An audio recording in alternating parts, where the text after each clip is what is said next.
your kids about what a butthole is for. Walt Disney wanted you to have a conversation with your kids about what happens if your mother is shot in the ghetto or whatever. And you have to deal with growing up as a single parent, or your father's the great stag of the forest, or whatever that story in Bambi was, or whatever. But I mean, it's like, but there was these terribly crushing, soul crushing, depressing cry. I cried like a little girl, and I was a little boy. I was like 7 years old, and I cried like a little girl when I understood at 7 years old that Bambi's mother was never going to come back ever. It was what they had hard code written into the fucking storyline. Disney movies because My mind dwells on the darkness of it. It's so macabre. It was so macabre to show that death to a child. Now, honestly, I don't want sex shown to children either. Much more so, honestly, than death. But death shouldn't be there either. I don't know why I was exposed to death at that young age. It made me much more desensitized to death. And honestly, I was seeing films like Alien vs. Predator 2 by the age of like 8, and it didn't faze me as much because I was like, oh, Bambi's mother dies, and maybe it made me a little bit more of a grounded person to understand that death exists in the world. I think Walt Disney might have actually made that argument maybe to the MPAAs that, this is for kids and everybody has to understand sooner or later in their lifetime that death occurs. That's probably the argument he took to the MPAA. And that's probably what he won with, because I think the MPAA probably argued with him, I would imagine. They were like, no, you can't show the frank depiction of the main character's mother's death. You can't do that. It's going to scar children, right? But he probably made the argument. I guarantee he probably won with it too. He was like, no, we're basically, the pastor, the parents, and the television all rolled into one. We're trying to teach them life lessons here. Death does occur in nature, and we do need to warn them that it happens. And I guarantee it, the MPAA was like, because it's not like you see Bambi's mother die. You only hear the gun crack. And the gun crack, frankly, was like a horror film. It was way worse than when Michael Myers hits the fucking pavement right at the end of Halloween 1 as she looks over the banister and he's not there anymore. Bambi's mother was way worse than that. It was as horrible. Like, you see this scene of Bambi's mother just prancing along in the fucking meadow, and then they cut to a scene of Bambi eating some grass or something like that, and then you hear this gun blast go off. And in the background. And they don't turn to show you the bloody shit because it's fucking Disney. It's Bambi. But I mean, like, and I'll never forget the scene. And I'm like, oh, that's cold. You don't even show it. It's just the cold sound of a gun crack. And that main character is never seen ever again. And Bambi wanders over and he's like, Mom. And suddenly you're like in a 911 call and there's too much blood on the knob as Bambi's mother was just brutally fucking slaughtered by some hunter and shit. You're 7 years old and you're like, what the fuck? And it was a what the fuck moment for me. The next day I was like, I don't know, I don't think I'm ever gonna watch Bambi again. And I don't think I did watch Bambi again. I was like, no, this is too dark for even me. I'm probably the worst doomer of them all or whatever. This is too dark for me. The frank depiction of somebody's mother's death when I was like 7 years old. I should not have been exposed to that, but Disney flew it under the wire. They probably made that argument that, that kids maybe need to understand that death happens. Like, it happens whenever a villain is defeated. If the kids know that a villain dies, how's that any different from Bambi's mother? That's probably the argument he made. You can hear it come out of my mouth. It's insane. And it is a weird psychological fucking argument, but it's still exposing children to wanton, unnecessary fucking violence and death at a very impressionable age, and it did scar me and probably 5 generations of children. Like, we could go look into this. Bambi's mother's death. Right? Fucked up, but I mean, like, it was fucked up, Yeah, we could watch it and catch a DMCA, but no, that's not what we're after here. Like, me and my entire group of friends remember Bambi's mom's dying early. Upon rewatching the movie Bambi today, I was expecting Bambi's mother's death scene to occur within at least the first 15 minutes of the 1 hour long movie. However, I was surprised when she died only about 35 or 40 minutes into the movie in the second half of the movie. No, that's about when it happens. I told my friends that I thought she died earlier. No, that's the end of the film. It's like Bambi loses his mother, and then his father saves him from the forest fire, and as the hunter kills his mother, the forest catches on fire and the forest burns down, and Bambi's father comes as the stag father, the whole Princess Mononoke stag father, and comes and saves the whole forest and extinguishes the flames. And it's a great little cool little fairy tale of a story from Germans, I bet, probably German folktale, but but very good story. And one of the reasons Bambi's mother's death was such a shock was that she seemed like such a solid presence throughout the whole fucking movie. She was. It was really, really traumatizing. It's still traumatizing to even think about it. And I really wish Disney had not exposed me to Bambi's mother's death. I really wish it hadn't happened. Identify with them as a princess myself. First, gotta switch to my headphones now and shed a tear for Bambi's mother. Fuck it. For something that doesn't even exist. I'll shed a tear for something that doesn't exist. Because it did touch me when I was a child. It did not face prosecution.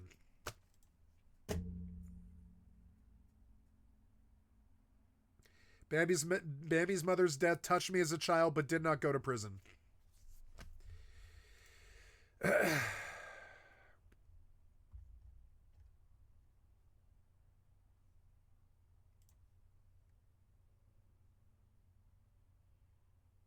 Okay, we got the AirPods running. Now I've got to switch. No, you're not letting me switch. Wait, no, I am in. No, I'm not. You should switch. Switch. Okay, put it away. Pull it back out. It's all sexual. All this input-output stuff. All sexual. Okay. Something that's completely inappropriate for a 16-year-old. Take, for example, Ariel from The Little Mermaid. She's walking around or swimming around. That was another thing. I thought that all women should have their bare shoulders and only wear like a tube top. And I thought that any girl brave enough to wear a tube top, like Gwen Stefani or whatever, was like the hottest shit on the planet. Because of Ariel's dress, I just believed that Ariel the mermaid was the hottest thing to ever occur, and it was because she was essentially naked. She was like full blown naked. There was no strap on that bra. In a fucking. Do you guys remember Little Mermaid, right? Little Mermaid, pictures of the mermaid, right? Like, let's see pictures of the mermaid, right? Yeah, she was not wearing, there's a strap now in the modern pictures, but there wasn't back then. You see a strap? There was this strapless bra. It's a wonderful fantasy. But bras have straps. Now, I have been, since I was 6 years old, sexually attracted to the Little Mermaid. Always have been. That red hair, that strapless fucking bra. I don't know why, and I swear to God, Disney made me lust after 16-year-old girls, and it's disgusting. I don't do that, but I mean, but that's the picture that he delivered us. I didn't come up with this 16-year-old thing, and I don't lust after 16-year-old girls. I don't. I'm not a weird shithead like that. I'm just not, full blown. I can say it with honesty, and I mean it. But he was a weird guy like that. He definitely thought of this 16-year-old girl as pretty much the voluptuous goddess that she was. And he delivered this image to us, and it is a 16-year-old girl. Now that's weird because this 16-year-old girl has no strap on her fucking bra strap. Slut. We think of women like this as sluts. It sucks, but it's slut shaming and it's terrible. But she's going to say it too. She's going to say harlot, whore, slut. Where's your bra strap? Seashell bra all the time. Yeah, seashell bra. That's a nice reality in Disney. But you couldn't do that in the real world and get away with it. No. And she knows it because she tried at school, and they probably yelled at her. All the time. Yeah, all the time. Fuck? I wasn't allowed to wear a two-piece bathing suit until she was 19. Yeah. College. Yeah, college, 20. Yeah. Was permanently in a Halloween genie outfit. Skank. Yeah, so I thought that any girl that wore a two-piece fucking bikini was a fucking mega slut. which is just not true.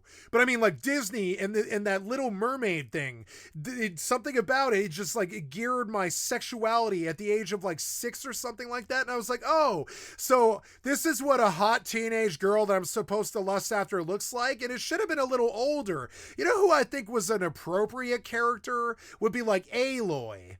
Aloy does not look too old. You know, Aloy's a good character to lust after. I would fuck the living shit out of Aloy. She kind of looks lesbian, but I mean, and I think she is a lesbian, but I would still fuck the living shit out of Aloy. She's so fucking hot. She's kind of man looking, but but she's still really hot. She's got handlebars. She's just a fuckable character, and I can say that because she's pixels or whatever. It's sexist, but whatever. I find Aloy sexually attractive. She's kind of mannish, but whatever. That girl's hotter than her. But look, that girl dressed up as Aloy, she's fucking hot. Look how hot that girl is. See? It's a good look. The way Aloy looks is really hot.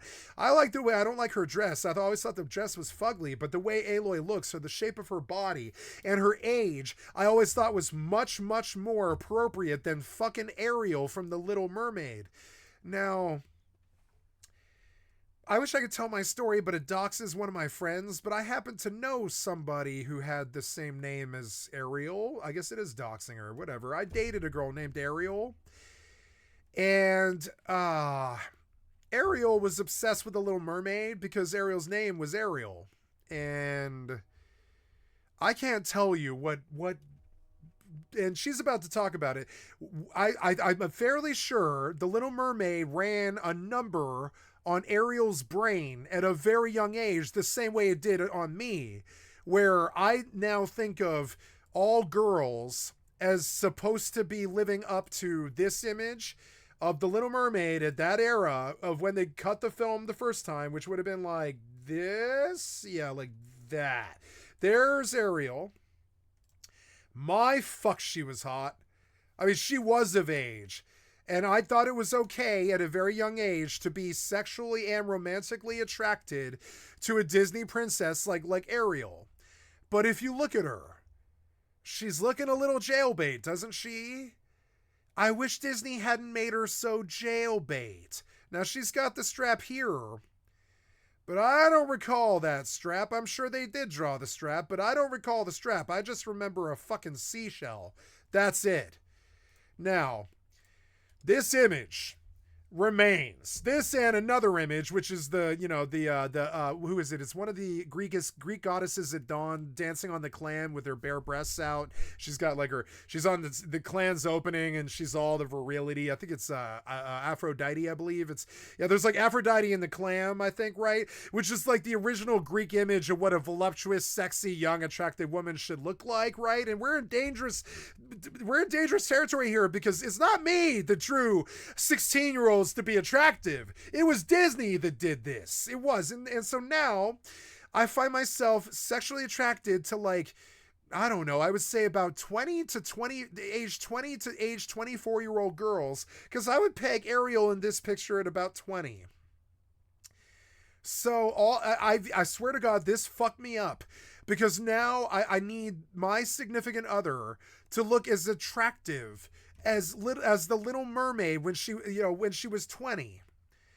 Now, this is not a this is not a beauty standard that can exist very long. It is a beauty standard that can exist for, about 10 years in a young woman's life, yeah. But it can't stay there all of her life. Now, I, as a 40-year-old man, knew this, but from the age of 7 until about the age of 27, I believed that all my girls had to be Disney princess beautiful. They all had to be sluts who wore the seashell bra, or I just wouldn't lust after them or whatever. They all had to be like redhead or blonde or striking hair, whatever it is. Striking hair, blonde, brunette, redhead, something. I like all three. And they all have to be voluptuous and skinny like this, and they've got to have the nice skinny birthing hips and all this bullshit that Disney did to me when I was like 7. Is this a realistic body image? When you look at all of our wives and our sisters and our girlfriends and our daughters, no. Maybe I'd say 1 in 10 women have a shape like this and are able to maintain it for any significant amount of time. It's just not like that. And men aren't like this either. You know, men aren't some spring chicken either. So this beauty standard, it was good. It was probably good for Disney films, and it was Hollywood, it was Americana, it was filmography, it was cinema, you know, chef kiss stuff. It was, but I mean, this beauty standard fucked me up, and now I need my women to look like this. Not like her. I don't need redheads with seashell bras. I really don't. I don't care what a woman looks like, frankly. But they do need to have that smile, that self-assuredness, that pluckiness, those birthing hips, the literal, like right now when this shot is taken of this Little Mermaid or whatever. And I'm uncomfortable with this because I don't know how old Ariel is, but I'm sure it's too young. I'm sure. I don't want to know. I get sick when I think of it. I'm like, I didn't trot her out in front of me. That was Disney's idea. Right? But now I'm a little uncomfortable to watch No, I won't watch The Little Mermaid again. I won't do it. I will not lust after like a 16-year-old frame. I think it feels weird. It feels weird to me. I do not have predilections like that. And it does make me feel fucking weird to look at her. I did not get attracted this time looking at her. And it's not because I'm gay or something like that. It's because like full blown, it feels weird. She feels too young to me in this picture. She looks something like north of 17, maybe. She's like hopefully her day one of her 18th year, something like that. Is just too young. She's got the older 24-year-old woman's knowing smile of sexuality and voluptuousness and carefreeness, and she knows she's got that self-assuredness of a sexually mature 24-year-old woman, but he mixed it with a 16-year-old frame. This made him a lot of money. This was the beauty standard for, probably still is. It's still probably the beauty standard for women. It's Ariel from Little Mermaid. It's disgusting. Women don't look like this all the time. They just don't. And I don't need them to either, you know?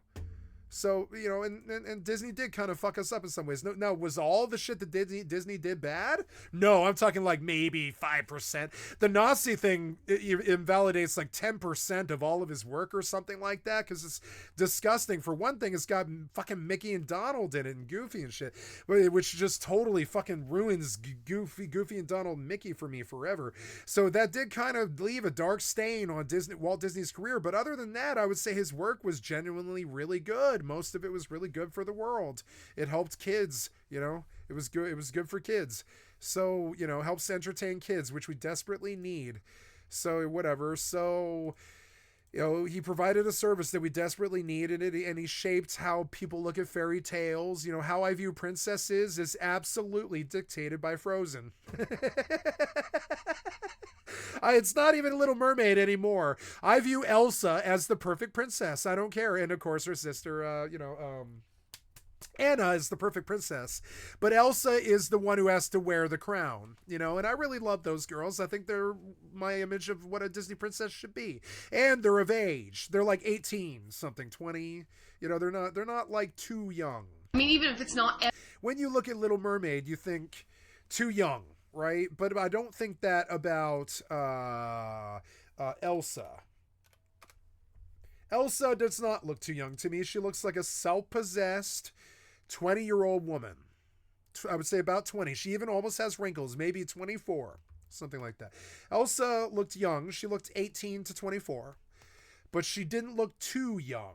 Elsa was an appropriate Disney princess. This is when Disney knew better, right? But, you know, I would say that the Disney the Disney template or Disney prototype for what princesses and princes and as such looked like, and animals and all this stuff for many years, wasn't that productive to romance or sexuality. Kind of, it was kind of like jading. It was a little bit, because I know that a bunch of my male friends have grown up believing that they should find their Disney princess. I'm not the only one like that, but I mean, maybe 1 in 10 women are that Disney princess. That's horrifically, you know, chauvinistic to say if it wasn't true. But I mean, 1 in 10, I'll say the same thing about men. Maybe 1 in 10 men are Prince Charming. You know, in the same fucking sentence, in the same breath, I'll be like, I'm not trying to take a stab at women here. I'm talking about the whole human race. We're not spring chickens. Like 90% of us are not sexually attractive. So like, you know, like 90% is something really disgusting. Maybe 80. I'd say it's like 80%, something like that. And definitely not past the age of 27. So, you know, so like, or what, 34 maybe max. So like, yeah. Yeah. Like, so, you know, so, and this is how Hollywood norms are. This is how fashion norms are. This is how, you know, everything is. So, you know, so I love Elsa. I think she's a much better example of a Disney princess. I felt okay lusting after her because it looks like she's had her period and maybe laid with a man finally. You know, she doesn't look like Little Mermaid, who's being plucked from her like high school. You know, I felt like all those Disney films, the early ones, it feels like the Disney princess is being plucked from her high school years, didn't it? Like Cinderella, it feels like she's a sophomore. She's like a sophomore being like stolen off to the fucking ball to be given away to some prince, which is insane. That's a 16-year-old girl, you know? She doesn't know shit about love, romance, or marriage, or anything like that. Let her live her life and let her learn how to be a seamstress and maybe raise the kids for a bit, or whatever it is that women like to do. It's not like marry her off at 16 to become the Little Mermaid, you know, like the Prince Charming's like wife or whatever. That's a little bad too. Evident in their costume, you just know. We come back to this video from time to time because it's like I do talk about Disney's influence quite a bit. Now I can drop the Jenna bubbles. I think you guys got the gist there, but we're gonna go back to Elon's parents now because I don't know. It's just weird. It's like, you know, what happens with your past? Like Bambi's mom, it'll fuck up generations of people. And what happens to your past fucks you up, and it'll fuck up your kids and generations of people. So I care what happened in Elon's past. You know? That I would say, in a cold, dark way, the death of Bambi's mother was trying to get me ready for the death of everything that I loved. Everything. Not just my mother or my friends or my family or my country, but really, like, understanding that Bambi's mother just boom. Hunter kills her one day, just, you know, she's a deer, Hunter kills her. Makes sense in the scheme of things, but it doesn't make sense for a 7-year-old. And so now I just come to expect that like Bambi's mother, everything, my country, my family, my life, my friends, my money, my people, my identity, my political parties, my feelings, all of them are going to die like Bambi's mother. That's what I feel like that lesson taught me, is there's no reason to even value anything because, hey, they all kill you like Bambi's mother anyways. We're all just going to be worms to feed the, you know, the barnacles will eat our head when we're dead, you know. That's a oh god, that's a Ugly Casanova song. That's a Modest Mouse band. That's Modest Mouse's sister band, Ugly Casanova, and they wrote this wonderful song called "The Barnacles Will Eat Your Head When You're Dead." And it is true, the barnacles will eat your head when you're dead. They're kind of ideological. And the barnacles will become the krill, and the krill will become fish, and the fish will feed the dolphins, and the dolphins will feed the whales, and the whales will become ambergris, and the ambergris will stink up rich people, and the rich people will be able to mate, and then they have little Elons. And that's why we're going to find out about Elon. A belief system which was Christian nationalism. And he says Christian nationalism. It's all just, you know, whales fucking in the end. You can call it politics or, you know, whatever, but it's all just whales fucking in the end. In South Africa. They need ambergris to make rich people smell attractive or look good. Is the same as Nazism in Germany and fascism in Italy. It's all anti-democratic. It's all the same thing. By 1971, when Elon Musk is born, that man is the Prime Minister of South Africa.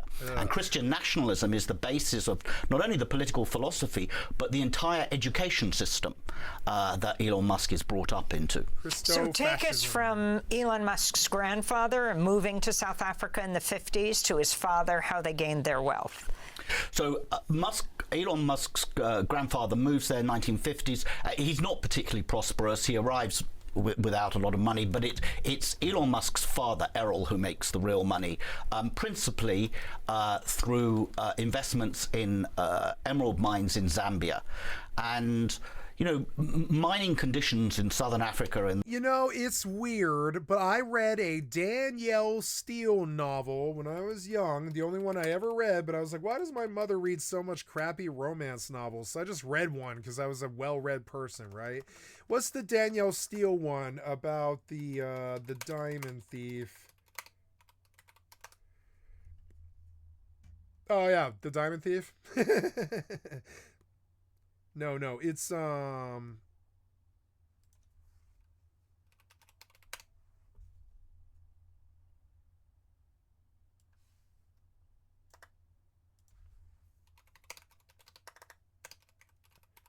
yeah, there's a Danielle Steele novel that rivals this story about Elon's thing. It's called Without a Trace. Yeah, or no. That was in 23. No, it would have been Jules, I think.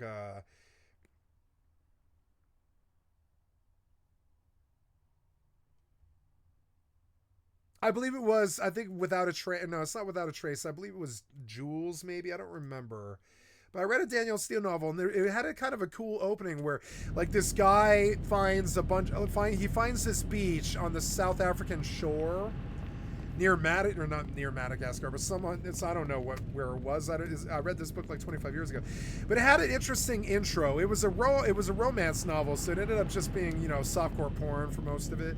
But at the beginning, it had a good like intro of an adventure story, and it was like this guy trying to make his way in the world, and he's like down trying to be he's like rowing a ship for like British people in the 1910s or something down on the coast of Africa for some reason, and he's trying to find his fortune, but he doesn't know what he's going to do yet.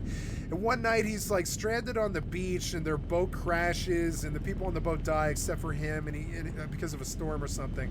And he ends up on a strange beach he's never been to before, and on the beach is diamonds, as far as the eye can see. So he like pockets as many diamonds as he can carry with him, and he takes them back to Britain in a sock on a steamer ship, and he sells the diamonds, and then he comes back for like 5 years. He like chases the beach, and then he finds the beach, and he discovers the diamonds. And I'll never forget about that. And that's weird because that's exactly the story that we're hearing about Elon's parents, Elon's parents too. And I wonder maybe if this is like a reoccurring story with South African royalty. I think a bunch of them had blood diamond money, but there's this implication in the Danielle Steele novel that they just find it on beaches. I think the reality is it's apartheid, and they use serfs to dig up blood diamonds out of the mines. And that's how I think that's what he's actually saying. I think he's speaking between the lines. But what I'm hearing here is blood diamonds. That period were really pretty dire in the 19th. Yeah, like prosperous. He arrives without a lot of money, but it's Elon Musk's father, Errol, who makes the real money, principally through investments in emerald mines in Zambia. And mining conditions. Oh no! So Africa. He just started investing in emerald mines, but I mean, like emeralds took off in the 80s. That was a sound investment. I mean, emeralds were really big with the rich people and still are. I mean, emeralds are always worth a lot. Yeah. In that period. Also, emeralds aren't that easy to get. How do they get emeralds? I think they have to make them now. Or no, they can still find them in the world, I think, but I think they mainly grow them in a lab now. Oh no, beryllium, chromium, and vanadium, which is actually kind of common. You can find that, yeah. So I mean, yeah, you can find emeralds, but I believe is it lava? No, it's not lava. Yeah, it is lava. It's a lava rock, and a pure emerald is really beautiful. Look at it, that color of green. You don't often see it in nature. Yeah, I mean you do, but you don't see it in like rocks, and it's really beautiful. And when you completely polish an emerald, it becomes one of the most beautiful things in the world because you can see through it. It's like perfect, like a diamond. And that's how his family made money, I guess. Were really pretty dire in the 19th. Emerald mines in the 1970s and 1980s would have been a really evil place full of apartheid serfs and torture. Probably torture, frankly. In 60s and 70s. Even earlier it would have been worse.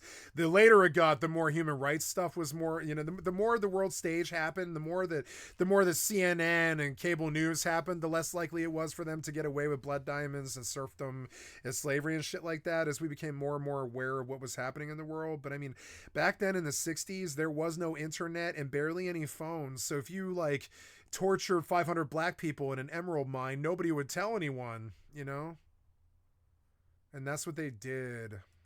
High death rate, very poor condition. Maybe the local newspaper finds out about it, and then a British lord reads it when he's sipping his coffee in Downton Abbey or whatever, but nobody did anything. Nobody cared. But the owners got very rich.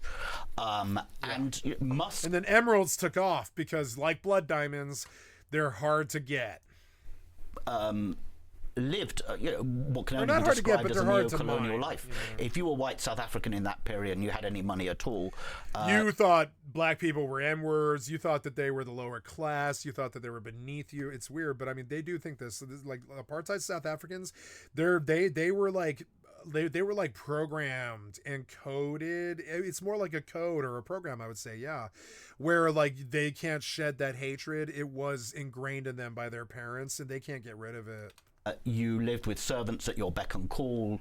Yep. You lived in sprawling. Yeah, because like not that much money, not that much emerald money would allow you to live like a sultan.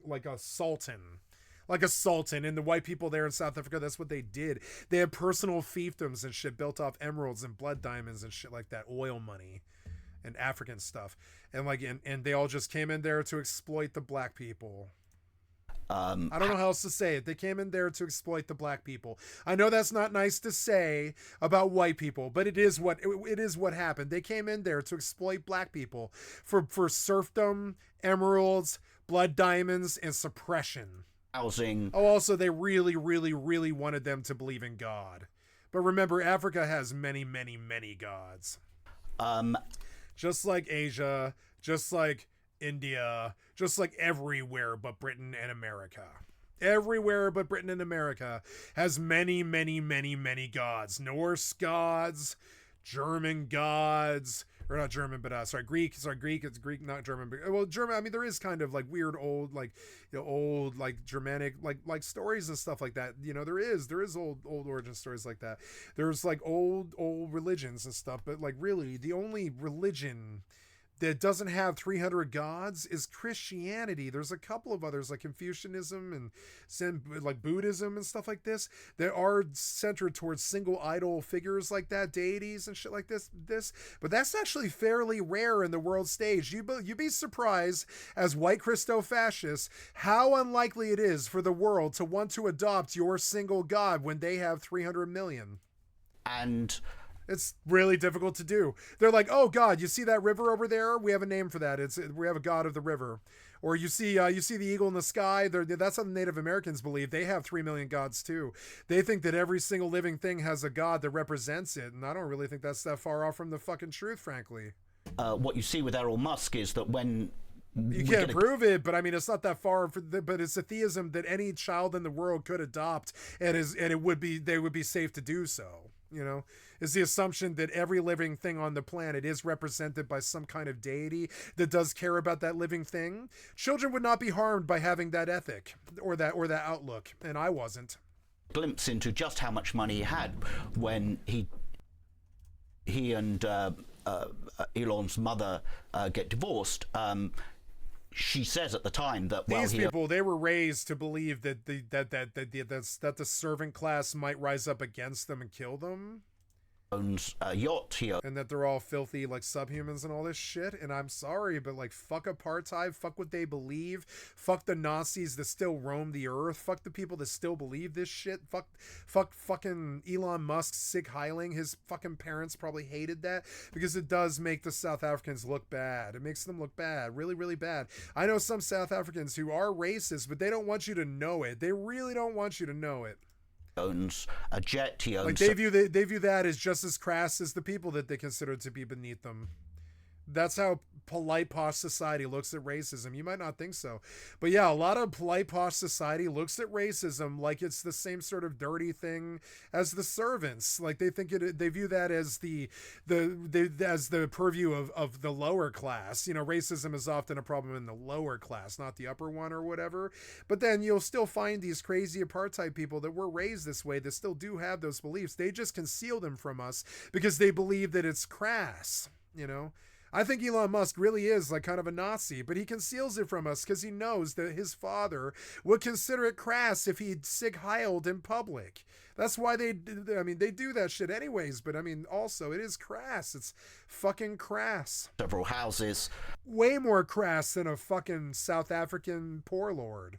You know, so there was considerable wealth there. I think of these people as poor lords. They don't commit war; they commit poverty. They spread sorrow and Satan's message across the planet by paying very, very low wages to anybody desperate enough to take the goddamn offer. Right? That is a poor lord. His father was a poor lord. Was the grandfather... People who own serfs. That's a poor lord. I came up with that fucking term. I don't think anybody's ever said that before. That's an original Skycatlive. You heard it here first, bitch. I'll publish it and I'll fucking lay claim to it. So if anybody ever tries to take it out of context, they'll understand I lay claim to it, bitch. But poor lord was something I came up with, I think.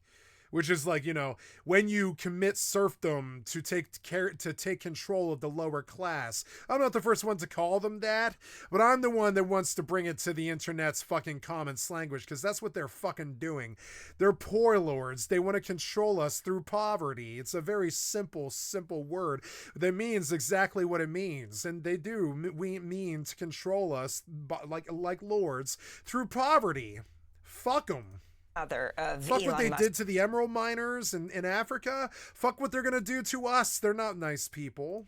On the record. They don't care about the lower middle class. They're not the lower middle class. They don't give a living shit if we live or die. They don't represent working class America. Elon Musk and Donald Trump do not represent working lower class America. Not in any way or form. And I'll remind you how they don't. Donald Trump has never wiped his own butt. Never, ever wiped his own bottom. Not ever. Not since he was a baby. Not now. Every time he goes to a bathroom, there's some fucking $600,000 flunky who he trusts, who comes in there and takes his diaper off and all that shit. It wipes his ass. And you want to know what? Who was the guy from Batman? You know, the butler, Albert? No, not Albert. Was Alfred, right? Yeah. He's had an Alfred since he was a baby. And Alfred never went away. He's like, Donald Trump still has an Alfred. You guys forget this. But Donald Trump has an Alfred who's been wiping his bottom since he was a fucking swaddling babe. And you think that this man represents the lower class or anybody who fucking is near them or around them? No. And his support. No, he represents the blood diamond mining, emerald mining, buy your election with Dogecoin, piece of shit rich white criminals that took over our goddamn governments. For Forster. Well, he was. You guys forget that he's got a fucking Alfred sitting back there wiping his butt every day, but he absolutely does all his life. He didn't stop. There's no public image thing. Nobody follows him to the fucking bathroom. Nobody knows. But yeah. The man goes to a fucking bathroom with a servant who helps him wipe his butt, and he's done this all of his goddamn life. He was born with that silver spoon in his fucking mouth. Now maybe he wipes his own ass, but he could have had somebody do that all of his life, you know? Is that somebody who's like you? Is that somebody who represents the same interests or cares about what happens to you? No. He cares about the money that makes it possible for somebody to continue to wipe his ass. So he doesn't have to. Certainly on the record in his support. This man is not your friend. For apartheid. He is not a friend to children. He is not a friend to America. And he is not a friend to the Republican Party. Very vividly so, yes. And we know how he feels about Democrats, so... And he said that that's why he'd moved to South Africa from Canada in 1940 was in support of it. Now, the grandfather himself is killed a few years later in in a plane crash. But I'm sorry. it's not known what Elon Musk's grandmother's personal views of Forster particularly were, but they were both avid supporters of the apartheid system, and the grandmother lived for a number of years afterwards. Apartheid So you've been talking about supporters. Of Elon course their money Musk's came from maternal apartheid. grandparents and how They've got that apartheid money. That's how you built SpaceX, is that apartheid money from daddy. How ugly. moved to South Africa. But talk about their roots in Canada. Originally, the grandparents have no connection to South Africa. They're born and grew up in Canada. And in the 1930s, the grandfather, Joshua Haldeman, he's head... There's nothing like a flunky wiping a Donald Trump ass or a gold cistern or a gold toilet to really change your fucking opinion about rich people in the Republican Party. Until you see that servant wiping his ass or that gold toilet that they spent with your tax money, you'll never understand it. I've seen it. I've seen it in some of their fucking hotels. I've seen it I used to work in a 5-star hotel and shit. I've seen the richer sides of life. I've lived with rich people before and stuff, stayed and visited with them in places like Paris and shit like this. And I've seen what they do.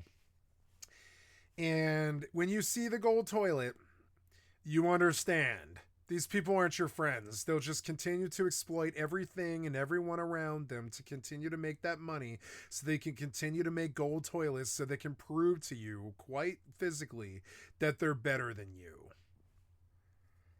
Now, we don't have to do that. That's our money that they take. Of the Canadian... We can't kill them, but we don't have to pay them. We don't have to pay them. branch of a U.S. movement called Technocracy And Incorporated. notice this is happening in video games right now. They were like in video games right now. This might matter to a video game stream enough for me to mention it, anyways, right? But ooh, New Nor Jasmine. Yes. We're watching that next. Yay, good timing. I'm about to go to bed. So New Nor Jasmine. But anyways, Elon Musk.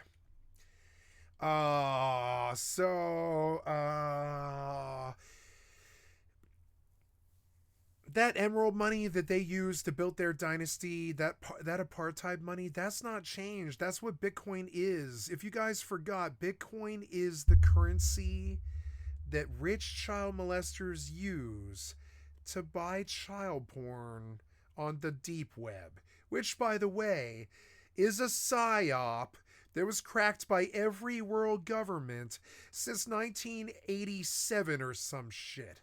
It's been a long time. It's been like 30 years since Pegasus.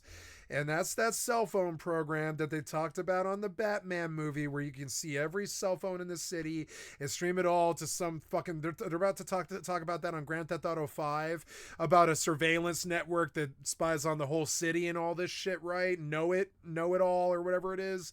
Know it. It's right on the Grand Theft Auto login page. That shit is real.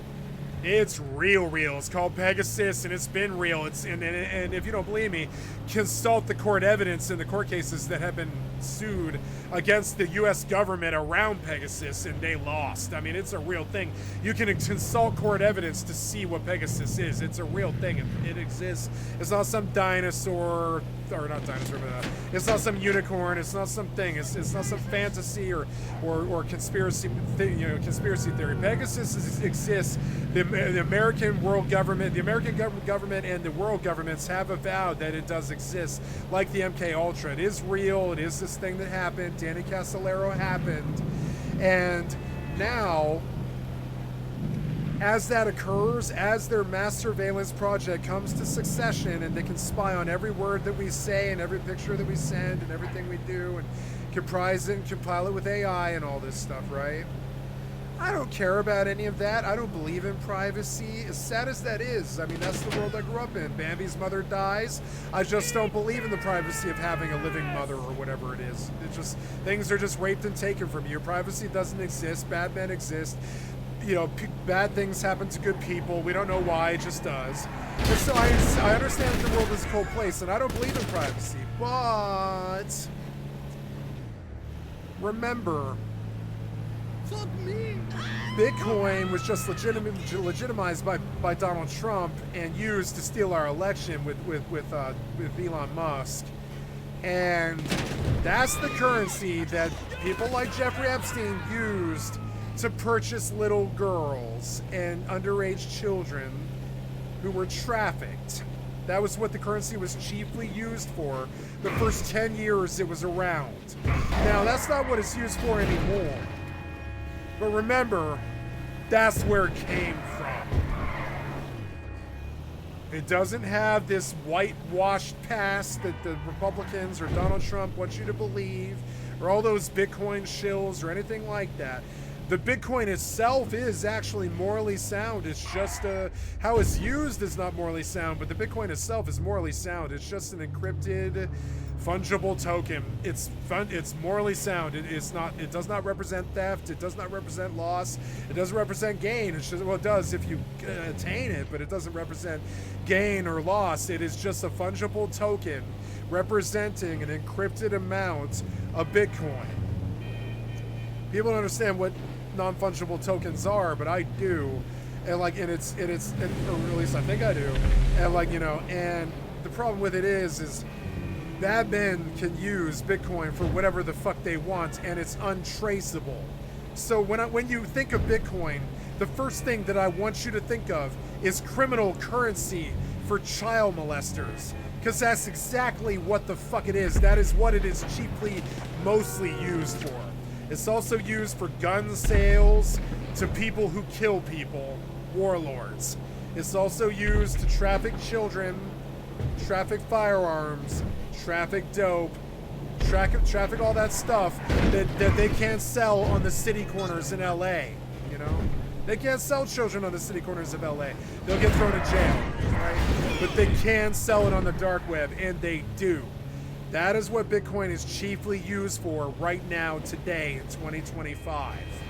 Sure, there's trillions of it worth, billions of it on the planet, but that's what it's usually stolen for. That's what it's usually spent as. And you need to understand that truth when you get into Bitcoin, because Donald Trump just legitimized Bitcoin for real this week. You're about to see it a lot. The criminal currency is going to take over where the greenback fails. Remember who controls that currency. Criminals. And Technocracy Incorporated is essentially a movement to overthrow democratic government in the United States and have technocrats, but big businessmen in many ways, come in and run the country. That's which is exactly what happened to FDR's election and New Deal and massive reforms that he's introduced in the United States. So from Canada, they would help to launch a coup against FDR? No, Canada had its own branch of this movement to overthrow the government in Canada. Haldeman heads that branch. And through the 1930s, it takes on increasingly fascist overtones. They start wearing grey uniforms, modeled on the Nazi brown and black shirts. And so when Canada declares war on Germany in 1939 alongside Britain, the movement is banned because it's clearly sympathetic to Hitler. Then Haldeman is arrested. Elon Musk's grandfather. Elon Musk's grandfather is arrested.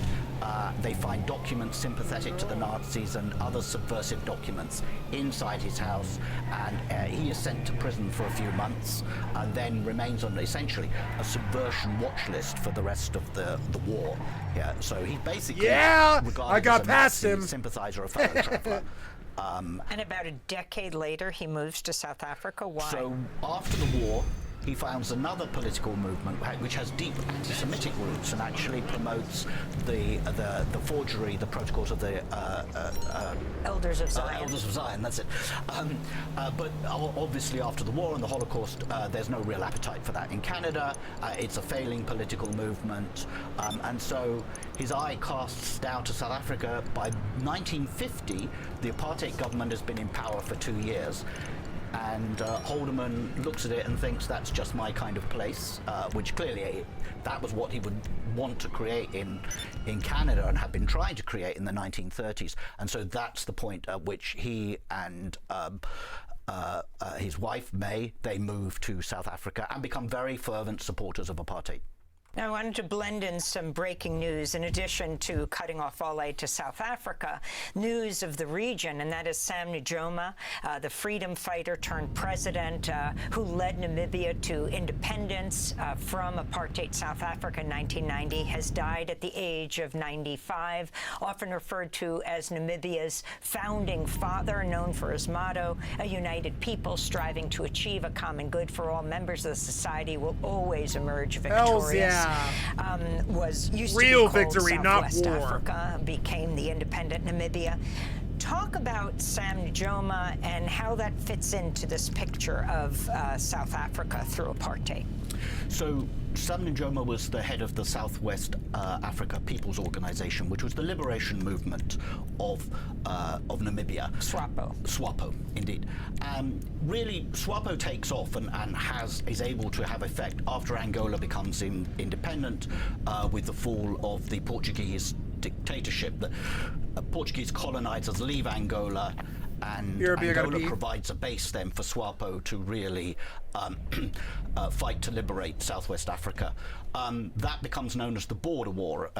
Euphemistically, the South Africans call it the Border War. They actually invade Angola in an attempt to overthrow the Marxist-leaning government of Angola, but also to keep SWAPO at bay. But the war goes on, and eventually South Africa loses that war. At that period, though, one of the things you see is that Peter Thiel, another member of the PayPal mafia, very close friend of Musk, he had been at school in Johannesburg, but his father gets a job on a uranium mine near Swakopmund in what is then Southwest Africa. And so Peter Thiel moves there as a child and goes to school there. And the thing to know about Southwest Africa, the reason it was separate from South Africa, is that it had been a German colony until the end of the First World War. Then it becomes falls under South Africa's mandate, partly because at that point South Africa was a British colony. When South Africa becomes a republic in the 60s, it hangs on to Southwest Africa and it becomes a South African colony. But the population, big part of the population was of German ancestry. And you could, I remember going to Windhoek in the early 90s, and the main thoroughfare through Windhoek was called Hermann Goeringstrasse, named not after the Luftwaffe chief, but after his father, who had been a governor of German Southwest Africa. In Swakopmund, it was even more extreme. It was notorious for many, many years, really into the 80s and 90s, as a hotbed of open support, continued support for the Nazis and for Hitler. The New York Times has a story from the mid-70s of a reporter pulling up at a gas station to get his car filled with gas, and the attendant openly giving a Nazi salute and saying Heil Hitler to him. You could go to curio shops in Swakopmund and they would sell Nazi-themed mugs and flags and things, and they openly celebrated Hitler's birthday every May. Thiel went to a German school there, so that's the atmosphere he grows up in. His father is an official on a uranium mine there, and the interesting thing about the uranium mine, amongst many other things, is that it supplied part of the uranium to develop the South African atomic bombs in the 1970s, which were developed in league with Israel. Now, part of the deal with Israel was that South Africa would deliver yellow cake uranium to Israel. We don't know where the yellow cake came from. It may have come from that Swakopmund area mine, or it may have come from somewhere else in South Africa. But South Africa was shipping yellow cake to Israel at the same time, because it too was developing nuclear weapons. And talk about what Peter Thiel has said about all this. You know, I remember as we cover conventions for decades now, Peter Thiel standing up at the first Republican convention that nominated President Trump and, you know, supporting him and who he is. So Peter Thiel has said of his time in Swakopmund, and particularly the school, which he describes as particularly a brutal education, that it turned him against government and into a libertarian. And I think that's an interesting element in all of this, is that one of the things that isn't necessarily appreciated outside of South Africa is that there's two kinds of whites there. There's the Afrikaners who we've been talking about, but there's a big English-speaking white population. And one of the aspects of the English-speaking population was they, on paper, said they opposed apartheid, but they gained all of its benefits. And most of them, certainly not all, there were some really heroic individuals, but most of them did very little to actually end apartheid.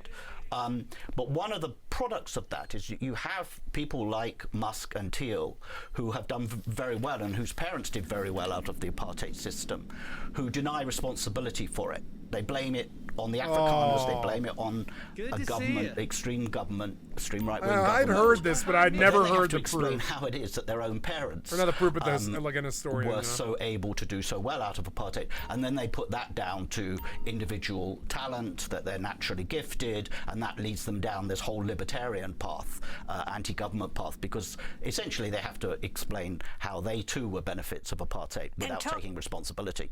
And talk about their relationship, Peter Thiel and Elon Musk. Well, they're co-founders of PayPal together. They essentially share the same kind of worldview, from what I can make out. They're, libertarians.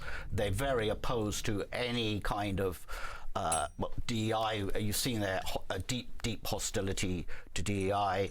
I think Thiel buys into the same message about anti-white, the war on white people in South Africa that South African white groups like AfriForum. I don't think South Africans are bad people today. Does that help? Is Elon Musk an apartheid asshole? No. Been pushing in the United States. So he might have those beliefs, but he's not ever been like some dude who pushed apartheid. He's not guilty of that, I don't think. He's got his beliefs, but he's never stood up and told us we had to be some way or something. He's never forced he's never forced his beliefs on anybody else. That's the issue here. And this was why I didn't ever really deep dive this topic that much, is I was just like, I don't know, though. How he views the world is his business. As long as he doesn't fucking actually suppress black people, I don't care what he does. Is he actively suppressing black people right now? Maybe. I don't know what he does. I think that, philosophically... But probably not. I mean, directly, probably not. No, his company might be. Yeah, his company probably is. But he himself directly, is he like suppressing or causing like people in Africa to have a worse time? No, probably not. They're very... These are their kids. You got to remember, apartheid was the Jim Crow generation and all that. These were their kids. This is a little bit different. He's not that much older than me. I'm way different than my parents. Way more different. Like, I've done meth and heroin and all kinds of crime and stuff, and been high-speed police chases and stuff. My parents, they worked all their life, and as 9-to-5ers, and were totally normal mostly. My mother wasn't normal, but she lived a normal life of working and stuff. She was a worker all her life in some form or another, or a business owner. And still is. She still runs a business. And, she's running 2 businesses right now, or 3. I don't know. She's running like 2 or 3 businesses right now. And, and she's an entrepreneur, and she's good at what she does, but she's had a very, very busy, productive life, And so, and she's not guilty of, anything that happened in World War II. Or Vietnam. She's not guilty of that. We could say that their generations were in power when that shit happened. But I mean, it wasn't her generation. Her parents were in power when Vietnam happened, and we could kind of blame them for that. That was the baby boomers that caused Vietnam. We could kind of blame them on for that. But can you blame a war on somebody? I'm not really sure. So it's just like, can we blame their kids for what their parents did? I don't know about that, because the worst thing I've ever seen Elon Musk do in terms of racism is Sig Heil. And honestly, I'm still on the fence as to whether that was intentional or not. It sucks that I think he doesn't care that it's a right-wing dog whistle, but also I'm not sure that was intentional or not. I think he's enough of a moron to believe that. I think he is kind of low IQ. It's weird. No, I don't think he's low IQ. I think he was taught. I think he was indoctrinated with dumb things. There's a big difference. Like, you can be incredibly smart, but be indoctrinated with dumb things that only a dumb person would ever believe. Obviously, they have a very close relationship.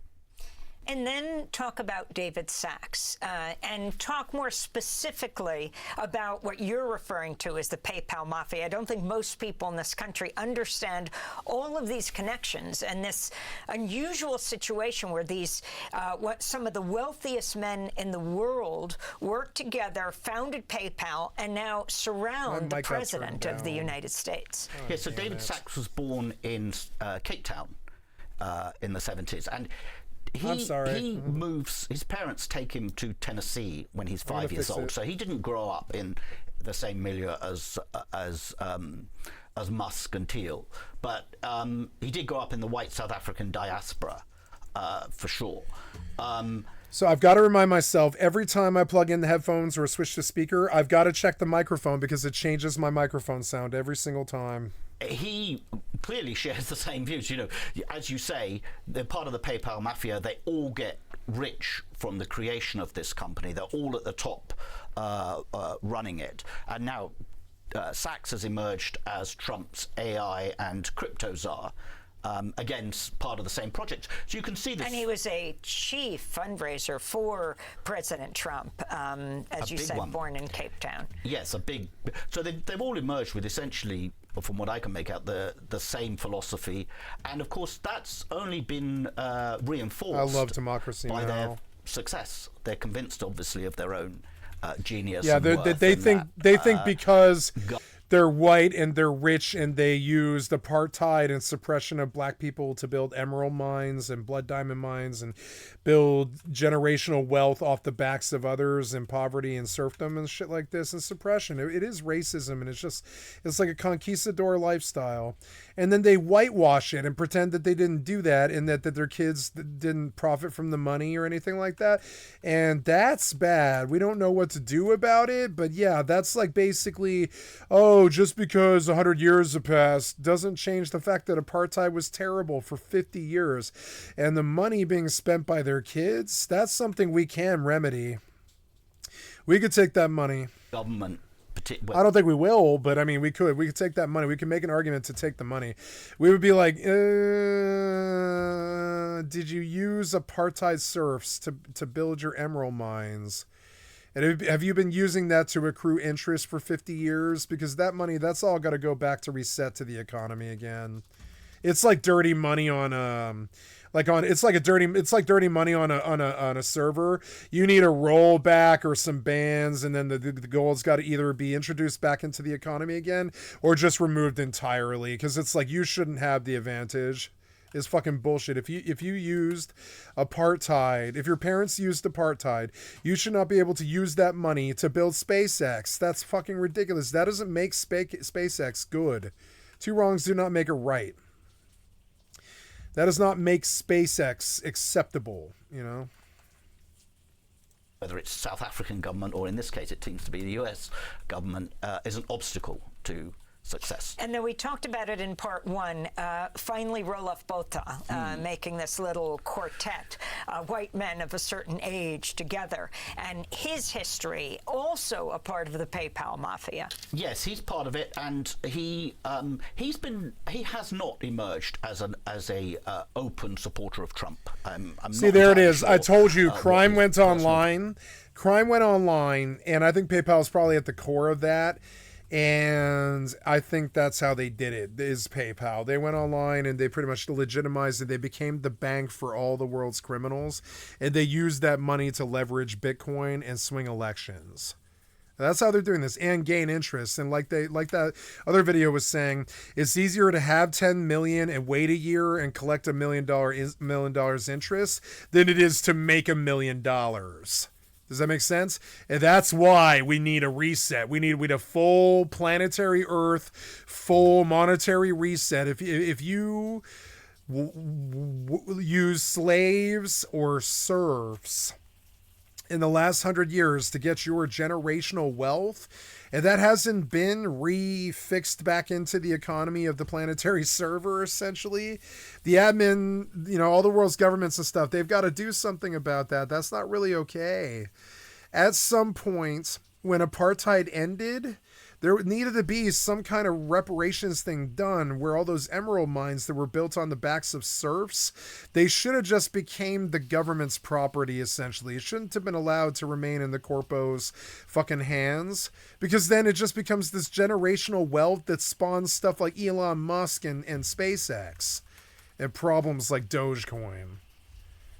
And honestly, if we just either remove the money or at least taking it away from them and giving it to the roads and the houses and the schools and the fire and the police and all the first responders and stuff and healthcare and education, we would have had better countries all over the fucking world, all over the world. But instead we spend it on bombs, guns, defense budgets, fucking media, and lies.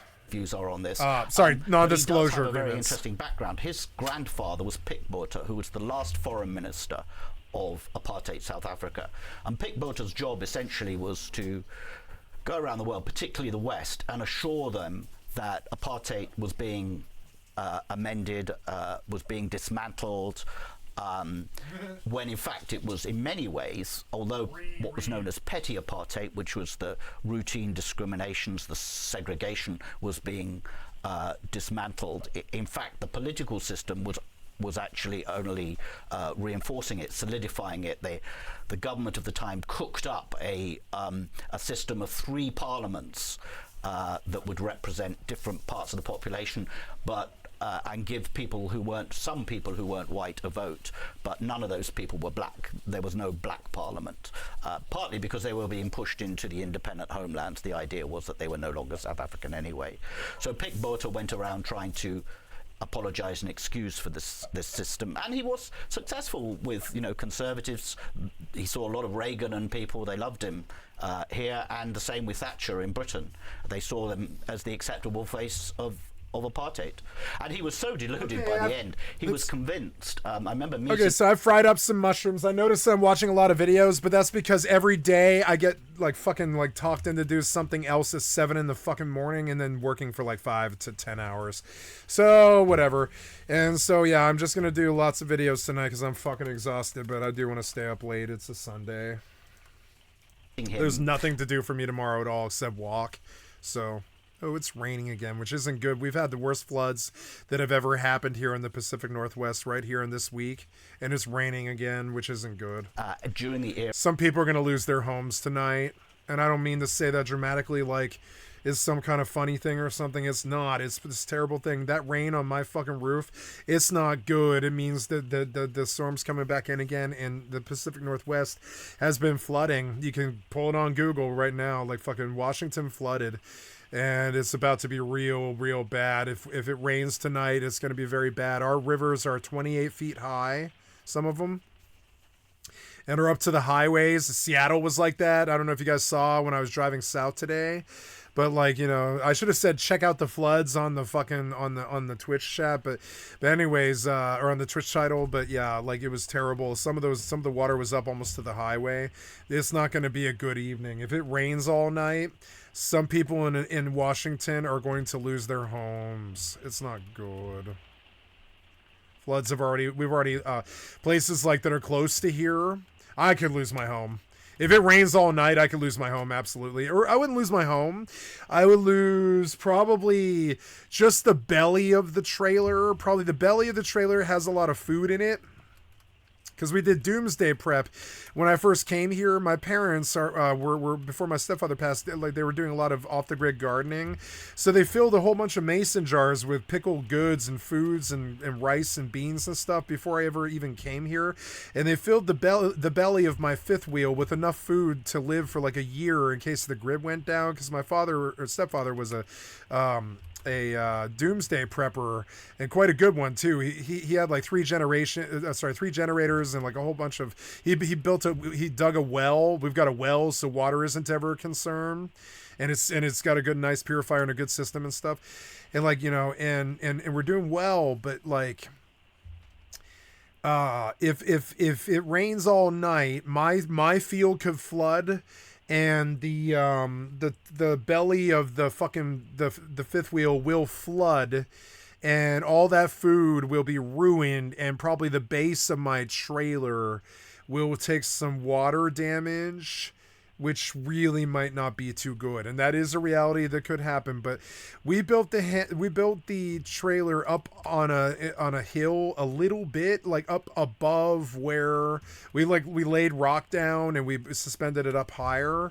So it's above the water level if it were to soak the field. And the trailer itself is actually on tires that are like the size of like school bus tires would be a good example. So it's sitting on school bus tires that are about a foot and a half tall, and the water will come up to that, and it won't hurt the tires. But if it goes any higher, it'll soak the bottom of the trailer, and all the wood on the bottom of the trailer will take wood damage, which is really, really bad. It will mean mold and rot and all types of shit. And I'm sure my trolls are praying for it to happen or whatever, but it's like crazy. It's like, it'll suck. It could actually affect my life. I could lose my home. Now, we own 2 homes, so I'll just, if that happens, I'll move into the next home. But I thought about that today. I was like, if it rains tonight, and I felt like it might, I was like, if it rains tonight, I could lose my home. It's not going to happen. I really don't think it's going to happen. I'm sitting here fine playing video games, not worried, because I 99% believe it's not going to happen.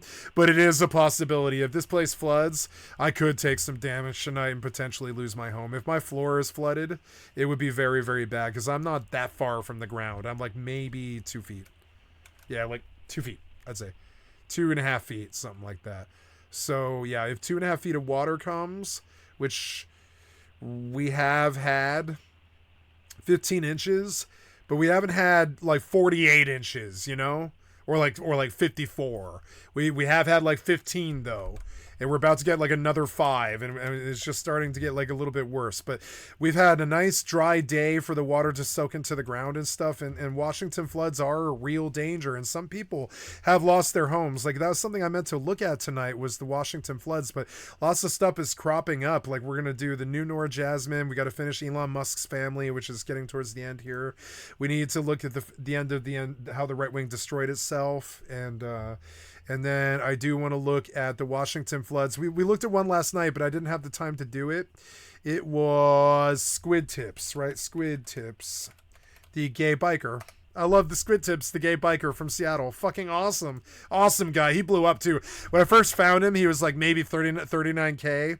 He's pulled 180K in like a year, because he went big on the protest scene this year in Seattle. And I tried to do that in Bellingham. I was like, well, if I was gay and young and attractive and I had money to buy a motorcycle or something, and I was 20 years old again, I bet I could probably do pretty fucking well, pull 200,000 fucking views too. But I'm 45, I'm past my prime, I'm old, I'm fat, I'm drunk, or at least some of the time I'm drunk, I'm over the hill, I'm retired, I live on disability, I don't give a flying fuck about riding around on motorcycles, though I would buy a motorcycle and do that. I'm not afraid of that. I absolutely would like to do that. I want to buy a motorcycle so bad. Anyways, and all this shit, but I mean, I'm not a spring chicken who's like 20 years old like him anymore, or whatever he is. He's like 28 probably, something like that. But yeah. Anyways, he did one recently about the floods. Yeah, here, and I wanted to finish this one. But I don't want to do it right now. I just want to pull the video. We're going to stay on Elon Musk's family. As rude as that is, we're going to stay on his family, because I think it has something to do with America. Era of the transition to democracy. If these bad people, criminal, rich people, have been living on generational wealth for generations off of stuff like serfdom and slavery and poverty and like being slumlords and shit like Donald Trump's dad, it's going to be very, very difficult to get rid of them. They've been entrenched now for, like 50, Yeah, like 50, 60 years. It's going to be fucking hard to get them unentrenched, but we can do it. All it is requiring and or asking them to be decent. I think deep down inside all of these shitty people's hearts is a decent person somewhere in there. I've always believed this about humanity. It's almost a Tennessee Williams level of naivety. But I do believe in the good of humanity, and I think inside of each and every one of these rich people's shitheads' hearts is like a Grinch heart that could start beating again if given the right reason to do so. And I don't think we can kill these people. I don't think we can take their money. You can bring a horse to water, but you can't make them drink. I think we need to make them drink. I want them to come to the trough of income equilibrium willingly by offering something that they want, like social stability or security. Like, we won't take your money if you give half of it away to make sure that, but we are going to take your money if you don't. Something like that. Like give us your money willingly, and you can live perfectly legal for the rest of your life, and we won't ever talk to you again, make you pay more taxes. But that's it. The only thing you'll see is more taxes. If you don't, we're taking all of it. It's the put up or shut up moment, where you put up your money to make sure that this fucking country and this fucking this people in this nation and this experiment, you want to talk about like fucking strong nationalism or whatever, but okay, the strongest nationalism possible is from people like Donald Trump and Elon Musk, who have billions or trillions of dollars. They're the ones who could be the strongest nationalists and fix all the problems in the country. They're just stuffing their fucking bank accounts. So we go, hey, here's a gun pointed at your fucking head. It's called the government. And, and we mean this. We want you to come to the trough willingly. We know you won't give up your money willingly unless we offer you something in return. So we're offering you a conscience clearing where you give us 50% of everything you've made and we allow you to keep it. Otherwise, we're just going to take that for roads and schools and governmental projects and shit. And I know you don't like that. That's why you're libertarians. You don't like it when we do that kind of thing. But I don't care. And I know I'm talking about some form of like communism or socialism or something like that. But I mean, that's what's necessary. You guys have been stuffing your fucking coffers for 5 or 6 generations now, or longer, 10, 20 generations, some of these other countries and stuff, full of money that you got through the systemic objectification and suppression and serfdom and poverty and slavery of other people. That money never should have stood that long. It shouldn't be 5 or 6 generations. It really shouldn't be.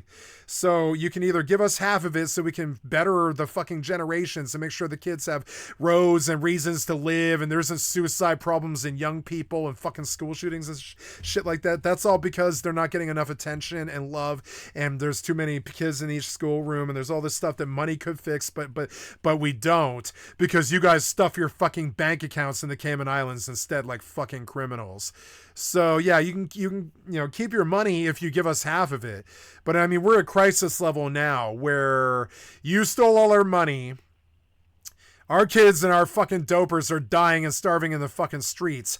World War is like a sneeze away, and you guys have been stealing all our money. We can't fight a world war. That's another reason to steal half steal. I call it stealing because it kind of is. It's like I want to steal half of the rich people's money, particularly because if a world war comes, we can't afford to fight it. There's a reason they can maybe get behind. We need your fucking money. You've been stuffing bank accounts with it. You're lucky we don't fucking kill you. You're fucking wicked, you piece of shit, fiscal conservative Republican shitheads. You are wicked. You roll with Satan. You stuff bank accounts while people around you fucking suffer and die like Louis the 14th. Fucking fuck you.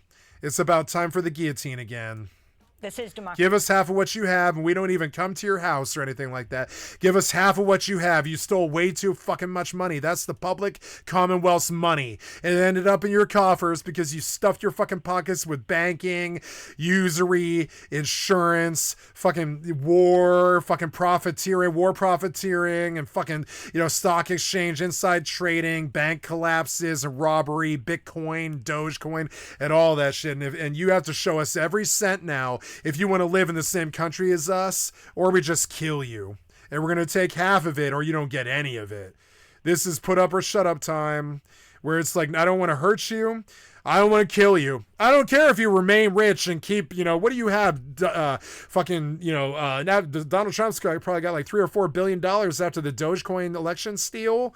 You can keep $2 billion of that, Donald Trump, and I won't ever mention it again, and I'll call you a good, upstanding member of your fucking society again.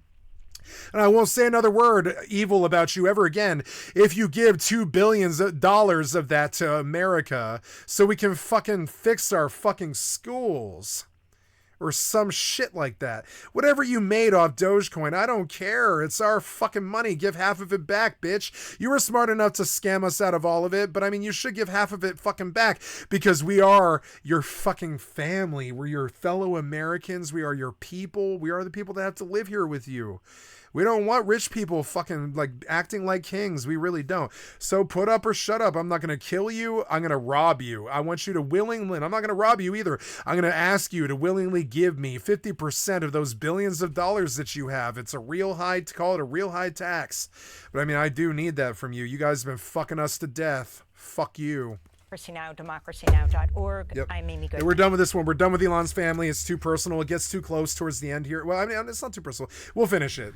Is not a solution for to cut off all aid to South Africa and offer refugee Why? status in the United States to the white South Africans who are, quote, victims of unjust racial discrimination. White South But Africans who are victims many of in racial... the right-wing white lobby say they want to stay and focus on ending black majority rule. Yep. This is Flip Base, the Fucking chairperson Nazis. of what's called the Solidarity Union. Fucking we may Nazis. disagree with the ANC, but we love the country. As in any community, there are individuals. You don't who love that wish to country. You fucking exploit everybody in it. Just like Donald Trump. You don't love the fucking country. We can tell as you steal billions with your Dogecoin. You don't love this country. You love our money. Don't lie, you piece of shit. You don't love that country. You like suppressing the people and spending their money. You don't love the country. You wouldn't treat your fellow fucking countrymen like that. You don't love this country. Don't lie. But the repatriation of Afrikaners as refugees is not a solution for us. We want to build a future in South Africa. So he is speaking in front of a sign that says AfriForum. Put this in context. And what about Afrikaners saying, no, this is our land. We don't want to come to the United States. Well, AfriForum is backpedaling furiously now because there's been a huge backlash in South Africa from people who blame it for this situation. In fact, some people have accused it of treason. But if you look at what AfriForum was saying just a decade ago, and certainly in 2018, when people like Kali Kriel, who was head of the AfriForum, and others were coming to the United States, they were claiming there was a white genocide, they were claiming there was a war on white people in South Africa, and they were essentially trying to characterize the post-apartheid era of one of oppression of Afrikaners, that they were the true victims of it. And this is they're not alone in this. There had been a phenomenon ever since the end of apartheid of Afrikaners painting themselves as victims. There was a song emerged in the 1990s called De La Rey. It was very popular with Afrikaners. It was sung in bars and rugby matches. And De La Rey was a famous general who fought to the bitter end against the British in the Boer War, the Second Boer War, in the early 20th century, which the Afrikaners then lost.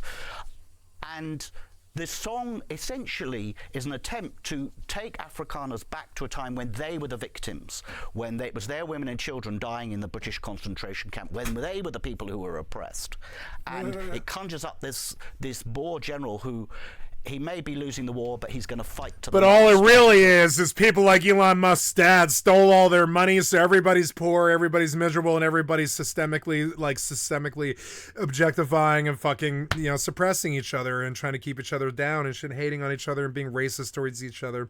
That's what happens when you're poor. You start like trying to sing old nationalist patriotic songs and shit, trying to get back to the day before the music died or whatever.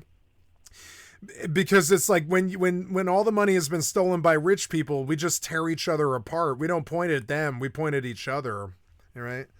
One of my favorite points was made by my favorite points of all time was made by Michael Moore, the Fahrenheit 9/11 guy. He was like, imagine if the LA riots, if they had just gone like about 40 minutes over to Rodeo Drive, there would have been actual change. But instead, when the LA riots happened, they just burned down their own neighborhoods. But really, they needed to go over to Rodeo Drive and loot those stores, and they wouldn't have been poor anymore. And that's how I feel about this thing. If we don't go start stealing, we keep robbing each other in the ghettos and shit like this. We need to start robbing people like Elon Musk. It's not that hard. Brenda. And they're businessmen, you know, and I don't mean like rob them. I mean like reappropriate that money that they basically stole from us with the stock exchange, with interest, with predatory banking and usury and shit. I know I sound like a crazy right winger, but I'm not. I'm talking about America. I'm not talking about the right wing at all, or weird red pill shit. I'm talking about like a lot of money was stolen by rich people. That money needs to go back to the Commonwealth. You can see it when places like Paradise and fucking Lahaina burn and we don't have the money or the infrastructure to take care of it. Or like, that's the first thing I would do is disaster relief. Okay, if they took half of Elon's $4 trillion, I would take $2 trillion from Elon immediately right the fuck now. And that's going to basically endless disaster relief for the next 3,000 fucking years. If the disaster happens somewhere in America, I don't care if somebody sneezes, I want 5 SWAT teams who are specialized to show up with firemen and paramedics and shit. Got an issue? You know, shit like that.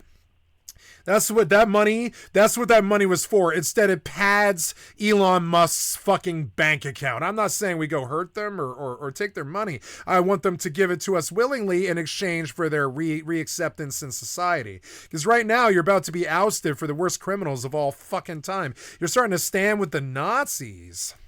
And AfriForum is part of that fucking kind shithead. of attempt to rewrite history and make out that they're this minority that has long been persecuted, not just by the post-apartheid era, but by the British. And my South African friend had this. He had this persecution thing. He seemed to believe that the white people had it the worst, that they can't get good help, or that they can't, you know, or whatever it is, like what rich people believe. My friend, he had it because he was a rich white boy from South Africa, and he had that belief that he was just superior. Have a long history, and apartheid was just a means of survival. All they were trying to do was to keep themselves and their culture alive. It has had one other effect which they hadn't expected and has alarmed them, is that in all the orders that have been given out cancelling aid and agreements, one of them affects agricultural products being imported to the United States, which have generally been duty-free as a means of helping Africa. One result is that their own products are no longer being imported duty-free into the United States. So these white South African farmers who've been complaining of oppression will now actually be being hit with tariffs or regular duties. And so it's going to cost them financially, which is one of the reasons they're so upset by it and pretending that it was nothing to do with them. Guardian reporter Chris McGreal. He was the Johannesburg correspondent for The Guardian during the last years of apartheid through 2002. We did this interview in early February. Over the past 2 months, Trump has suspended aid to South Africa, expelled the South African ambassador, and offered refugee status to white South Africans, claiming South Africa's discriminating against the white minority. Trump has also just nominated Leo Brent Bozell to be U.S. ambassador in South Africa. Bozell's son was sentenced to nearly 4 years in prison for his role in the January 6th insurrection before he was pardoned by President Trump. One note on Elon Musk's family: May Musk is Elon's mother, not his grandmother.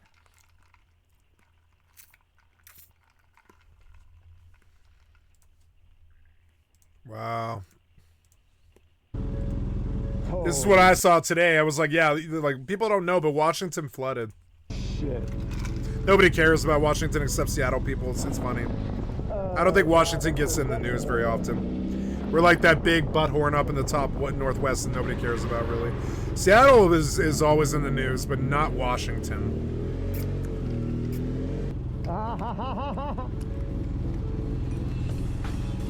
I say we because I've been out here like 10 years total now of my 45-year-old life or something. I'm actually Colorado to the death of me. I'm Washington now. So we are actively under a statewide emergency here in Washington after nearly 5 trillion gallons of water dropped on us, triggering floods across many areas in the western half of the state. My yard might look like this in the morning. I might have to step out into a puddle. Washington Governor Bob Ferguson announcing a statewide emergency declaration in response to extreme flooding. Look, the impact on Washingtonians is significant now, and it's going to be significant in the coming days, and that is an understatement. We could sit here all day and go through our rivers that are going to reach flood stage, and we would be here all day. We received over an inch of rainfall for 3 straight days, and you can get a sense for how much water that is by looking at a side-by-side of Snoqualmie Falls before and after. Take a look at this video here of water rushing down Snoqualmie Falls. The video here on your left shows how high the water level has gotten in just the past week compared to what it normally looks like. The video there on the right was taken.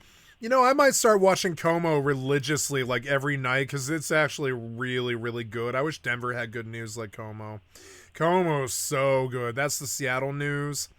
They're fucking good. They're like really good. You can see it. They show you stuff like this that 7 and 9 News in Denver just wouldn't ever do. They would never show you a picture like this of here's the river before and here's after. Maybe they would, but I don't think so. I don't think they're that advanced.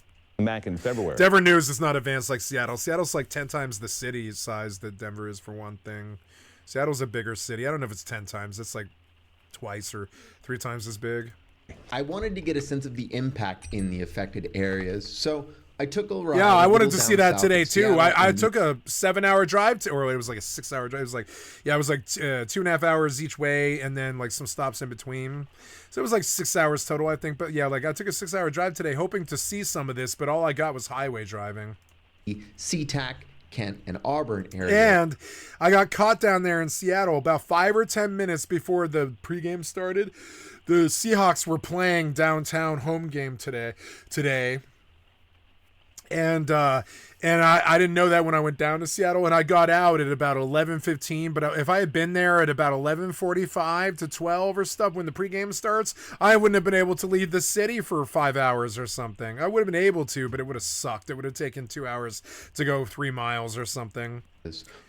So I was just like, okay, well, never mind. I'm just gonna leave. I'm not never mind, but I wanted to see some flood damage, but I just left because I was like, no, I mean, I can't get caught by the Seahawks game. It's gonna catch me here all day. Green River for a few miles, bouncing between flooded sections after it had crested. Oh my God! Look at that river. So right now I'm down at the South Square Mall, which is really, really close to the Seattle airport, and it's a major community, big thoroughfare. Lots of people come and visit, and this is literally feet, and it's not quite crest. It's going to crest tomorrow, but it's feet from just washing this whole fucking area away. And I've literally never seen it anything close to this full. Like, look how close it is. This is like 3, 4, 5 feet, maybe in display. This is like a higher area right here, down where I'm gonna go check out a little later here. This just floated here. That's not the ground at all, but you can see where people can get down.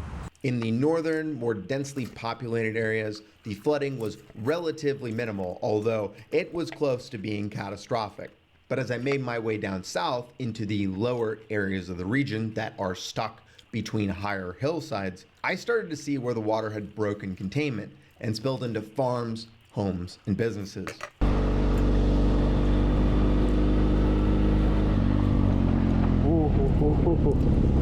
Seattle's a very hilly, mountainous area because a giant glacier ripped through here a long time ago. And so we're on the lower area, and you'll see that there's so many fucking homes here. We're realistically one more day of rain from all of these people, hundreds, maybe even thousands and thousands of people from being displaced. Seattle's an area where, for the most part, your biggest environmental risks are earthquakes or something to that effect. But storms, water change can can do a lot more than that. Storms are This bad. dump of rain came from what are called atmospheric rivers, which are long, narrow corridors of concentrated water vapor in the sky, which form in the warmer tropic environment kitty, you wanna say and are that? then pushed into Come other see? areas by storm fronts. These systems work just like normal rivers, but can actually carry even more water and can travel thousands of miles. This is one of those subtle ways that climate change creates more extreme weather conditions, because warmer air can retain more moisture. So as global temperatures rise, so does the amount of water these systems can carry. Not just raining here in the lowlands, but also up to 8,000 feet over the Cascades. And therein lies the problem, because all of that precipitation is coming right back down. So there's me. If you guys didn't know what I was doing today, there's me. I drove all the way south. Now, the big flood was Mount Vernon in between Seattle, which is south, and Bellingham, which is north, and that's the border right there to Canada. And so I drove Bellingham all the way down south on the 5 to Seattle, and then east over to Kent, which is like, 15 minutes east of Seattle, and then back into Seattle, and then back north again. And as I left, I was right about here around Shoreline at like 11:35, and if I had been there maybe 5, 10, 20 minutes longer, it would have been way, way, way harder to get out. Down the hillsides and into those river valleys below. Also, the flooding shut down a bunch of exits, so the highway was good. The highway was genuinely good. They got a good road service out here. Highway is well taken care of. Well, not well taken care of, but yeah, it is. It is. It's like well taken care of, I would say. Their roads are the W dot out here is good, but yeah, they're better than Colorado. I would say they definitely care about that highway more because it's a bigger corridor, I think.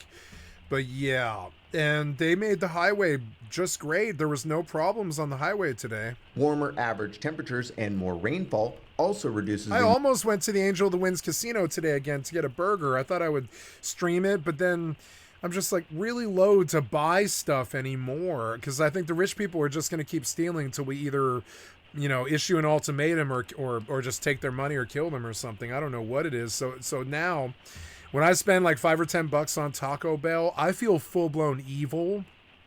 Like, oh my God, I'm spending my lifeblood on tacos or something.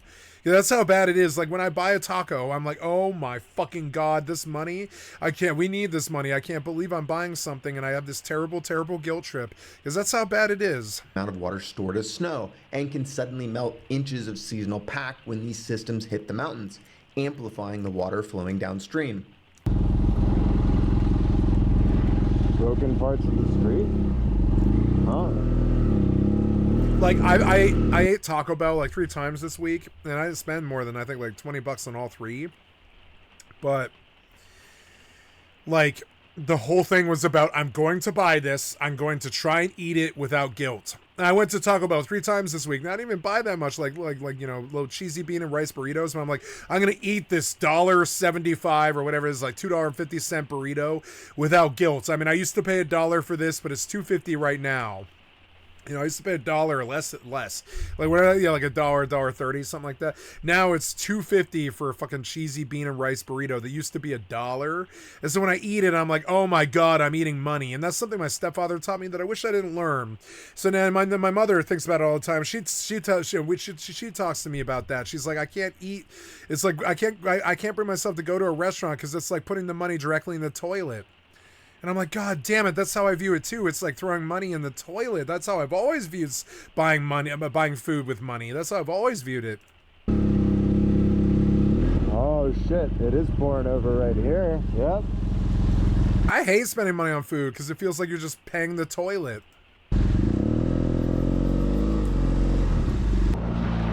Holy shit, is that a golfing range? Oh, it totally is a golf course. Oh, fuck that place. He doesn't like rich people either. Yeah.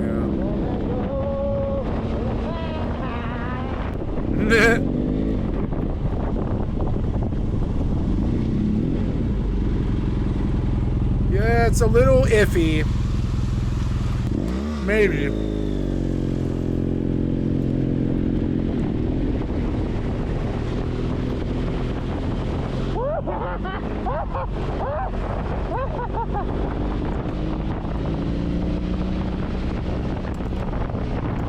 I want to buy motorcycles so bad. I know how to drive them too. I've owned a motorcycle. It's not that hard. Shifting sucks. I would prefer an automatic. Oh my god, this is so fucking deep. Holy shit. I own a stick truck now. I have a green truck that's stick. And stick has rekindled, driving stick has rekindled my interest in owning a motorcycle because I like shifting. Sometimes it's hard when you're not used to it, but it's like after a little while you're so used to it, it doesn't matter. But I've never owned a standard transmission before. I don't know about that one, dog. Let's see what these people do. 'Cause I'm not doing it unless they do. I don't know how deep it is. Wow. You don't want to do that, you'll lose your bike. I don't know. You shouldn't do it. You lose the whole bike. Never mind, he's got the skill to do it, but...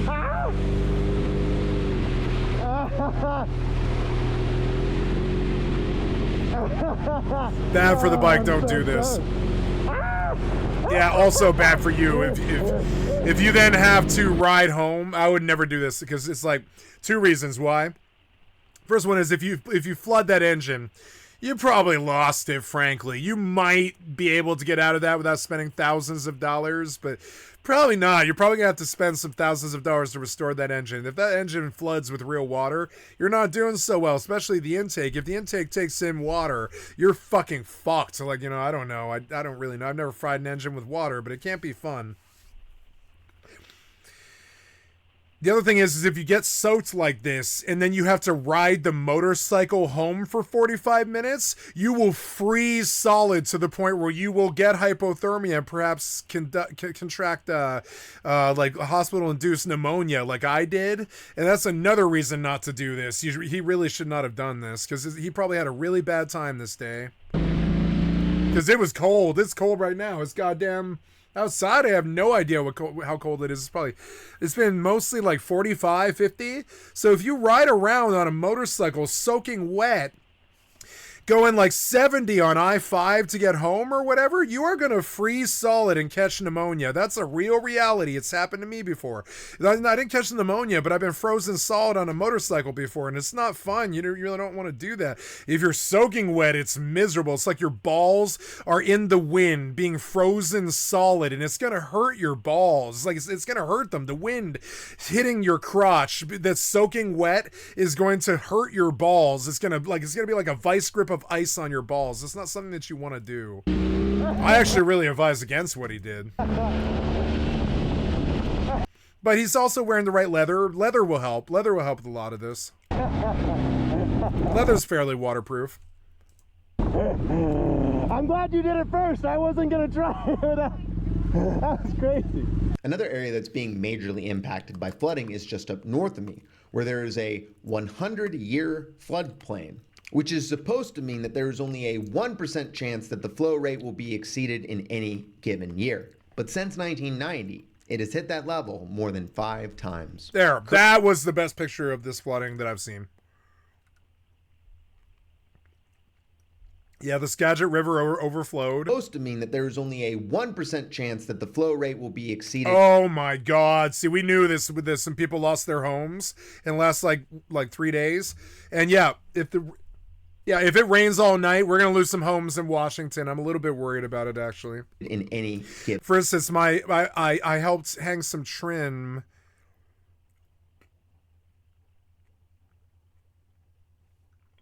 To my stepfather's brother.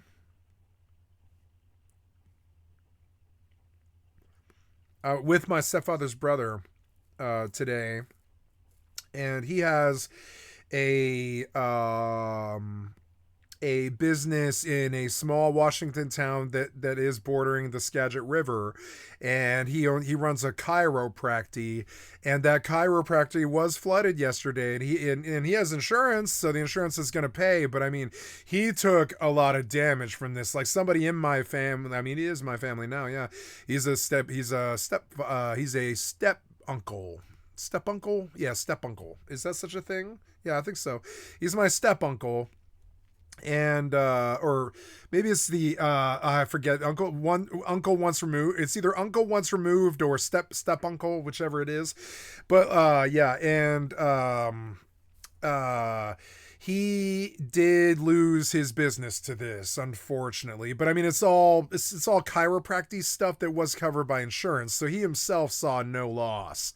But he was like, "Yes, it did flood my fucking office," and I was like, "I'm so sorry." I had to like clap him on the back. "I'm sorry, buddy. Do you need help?" And he was like, "Nope, insurance is going to deal with all of it." And I was like, "Oh." But since 1990. And that's in a town. I can't say the name of the town without putting his safety at risk. But yeah.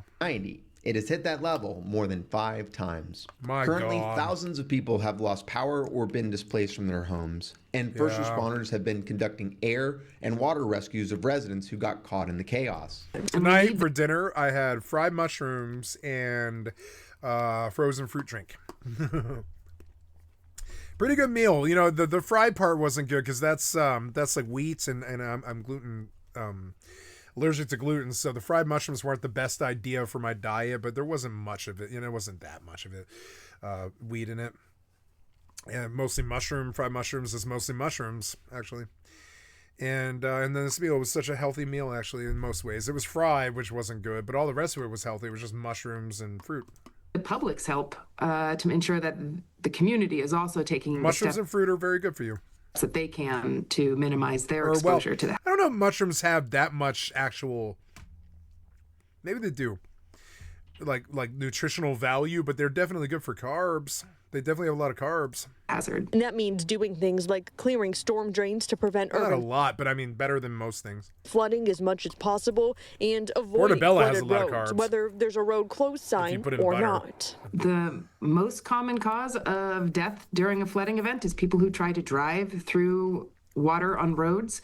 And I told you, didn't I? I was like, what he's doing is really unwise. Have had to do a number of car rescues. Although the river has briefly receded, because then your truck like washes away, and then you're like, and then you're like down in a river somewhere. You probably wash down the bank to the river, and the river starts flowing you out. The truck sinks, and you're just in the river at that point. Controlled releases of water from upstream dams that will. I was like, what you did is fairly dangerous, actually. Push river levels back up into the flood stages through the next few days. Because we are expecting a double. The worst flood I've ever witnessed in my life was in Denver, Colorado. We had like 3 feet of a flash flood. It was like 3 feet of rain and it was crazy. It was like 7 minutes. We were up on Colorado Boulevard just driving to the game store, and inside of 7 minutes, it was fucking crazy. It was the craziest storm I've ever witnessed. Inside of 7 minutes, it flooded all of Colorado Boulevard all the way down, flooded all of the fucking parking lots to all of the mall, all the Target, all the fucking Cherry Creek Mall. Everything was in 3 feet of water. And then the sun came out 7 minutes later, and it was baking hot summer. It wasn't hot summer. It was like, I think it was like May, but yeah, it was like an early May shower or something like that. And I don't know what caused it, but it was just crazy. And it was a flash flood, and it was so crazy. So we were in an old white pickup caddy, or not pickup caddy, but an old white caddy, excuse me. Old white crappy Eldorado, I believe it was. And yeah, my best friend's first car was like an old crappy Eldorado he got for like $300 or something. And we were like driving to the game store up at the top of the hill, because the game stop's up at the top of the hill, like the most elevated that you can get in that area of the city. And so then we were like driving away from the GameStop because we went to go buy a game, and we were going, I don't know why, we were going to Colfax for some reason. We were going north. And in the 2 blocks that we got from the game store towards the Target, the storm hit, and we had to park at a fucking stoplight, because it was so crazy instantly. It was like suddenly it came in, and you couldn't even see like further than the hood. Like the like you couldn't see. It was just like suddenly this torrent of water. It was like being in a river, but we were inside a car. It was insane. It was like a river. It was like insane. This torrent came. It was the craziest storm I've ever seen. And so then, and it flooded us out in the first like 2.5 minutes. The water was up to the fucking car door handles. And he was like, we have to drive. And I was like, I don't know, man. I don't know what to do. And he was like, well, let's leave it here. And I was like, okay. And we got out, and because we thought we were going to like drown in the car. It was insane. We like got out, and the car remained there at the top of the hill, which was good. We were only a couple of blocks down the hill. We weren't down, but we walked for a while because it was nuts. It ended in 7 minutes, and suddenly we were like in like fucking water that was 3 feet deep. It was like to our pockets and our pants and shit. It was insane, you know, and we were like 17 or something like that. It was crazy. And I'll never forget that storm. It was nuts, and it happened so quick, and I'm not kidding about 7 minutes. It dumped like 3 feet of rainwater in 7 minutes or something or whatever, and then it was like brilliant hot sun right on the water. We got a suntan afterwards because we were wading through the water to go. We had to go to the bathroom, so we were stuck in the fucking car for like the 7 minutes or whatever, and we were going down to the Wendy's to go to the bathroom, if I recall, and buy lunch or something like that, and both of us had to piss when it started. It sucked, and then we had to like walk like 8 blocks through like 3 feet of water and shit. It was just insane. And we walked downhill as opposed to uphill. I don't know why we walked downhill, but it was cooler downhill because there was more water downhill. When we got to Colorado Boulevard in Alameda, which was a block from my fucking house, there was we just marveled at the Target parking lot, you know, where there was like a Target and a Ross and all these other huge, you know, department stores all next to each other and a big old fucking strip mall and shit. And all of the parking lot was 3 feet of water, and all the businesses were flooded out. And it was so quick. I feel like maybe it was 15 minutes, but it felt like 7. I don't think it was half an hour. I don't think it was even half an hour. It went from like broad daylight, no warning, nothing, just totally beautiful Colorado day in May with like sunlight and shit. And then it started to stink suddenly really fast. And we're like, what the fuck? It's weird. Why is it turning yellow and orange outside suddenly? And the storm came in from nowhere. It was like maybe 3 minutes it built, and then it was raging for like 7 minutes, and then it was over. It was like over like as fast as it started. It was like 3 feet of rain. And we were like, what? And it was like 40 fucking inches or something like that. It was insane. Crest. They've gone up. They're going to go. Now that amount of rain has fallen here, but it took 4 days. That happened in like half an hour, and it ruined a lot of businesses on Colorado Boulevard too. It was insane. It did a lot of damage. There was another one that happened when I was like, I don't know, 29, I think, something like that. I was like older, and we were driving down Santa Fe, and like it was a really bad blizzard, and the weight of the snow on the roof of the Costco at Santa Fe, and I want to say, is it Titan or no? I don't think it's Titan. I think it's like, I want to say, no, it's closer to town. I believe it's like Hampton. It's like, or that's not Santa Fe and Hampton. I think it was the Costco at like Santa Fe and Hampton or something like that. I don't know if it's Hampton. I think it's down further south, but I can't remember what the cross street is. But we're driving along Santa Fe, and we hear this huge ka-junk wump. And this is my best friend was in the car again this time.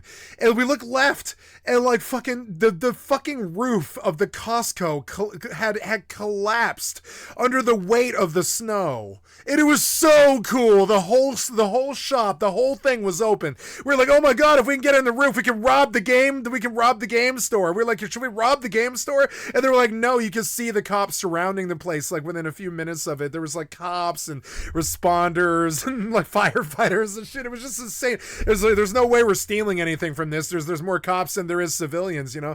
It was just insane, but it was just crazy. But we were driving along the Santa Fe. We heard this crazy ka-junk wump like I've never heard in my life before. It was like a giant stomping on the land, like that Jack and the Beanstalk from Disney or something.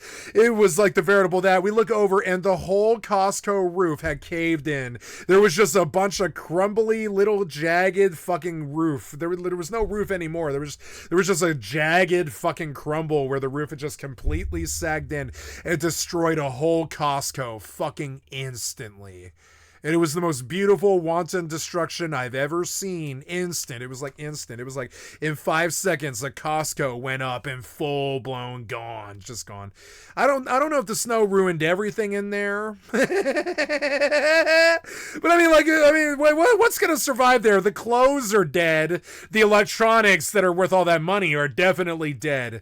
The clothes are worthless. They're never going to be usable because they're like, they're going to be in that snow, in that water, in that rain for probably like a 3-day fire and water restoration event or whatever. All the merchandise is probably ruined. Like maybe like the stuff in the bathrooms that are like surrounded by stones survive. Everything else is just completely ruined by water. And it was crazy. It was like watching like $20 million or something like that. It was like $20 million worth of property just go up in smoke instantly. And we were just driving along the Santa Fe, just happened to catch it. Santa Fe is a fast street too, and the snow had been cleared enough, but the weight of the snow on that roof, they didn't clear it because they had no way to clear it. They should have brought guys up there with shovels, but that would have added to the weight, right? And sure enough, that fucking roof collapsed and totaled the Costco in under a second. And we witnessed that motherfucker. We were like, what the fuck is that? We didn't witness the fucking roof fall, but we looked over at the rubble as the smoke cleared and shit. It was insane. And we're like, what the fuck happened? We pulled over to the fucking parking lot, which was like half empty and shit because it was the middle of a blizzard. There was nobody there. And we just like watched the fucking thing start. All these fire trucks come and ambulances and cop cars and shit. And the fucking Santa Fe Costco fucking got destroyed right in front of our faces, like in live and in real time. I wish I had seen the collapse itself, but we didn't know to look. We only heard the whump afterwards as the whole roof went whomp.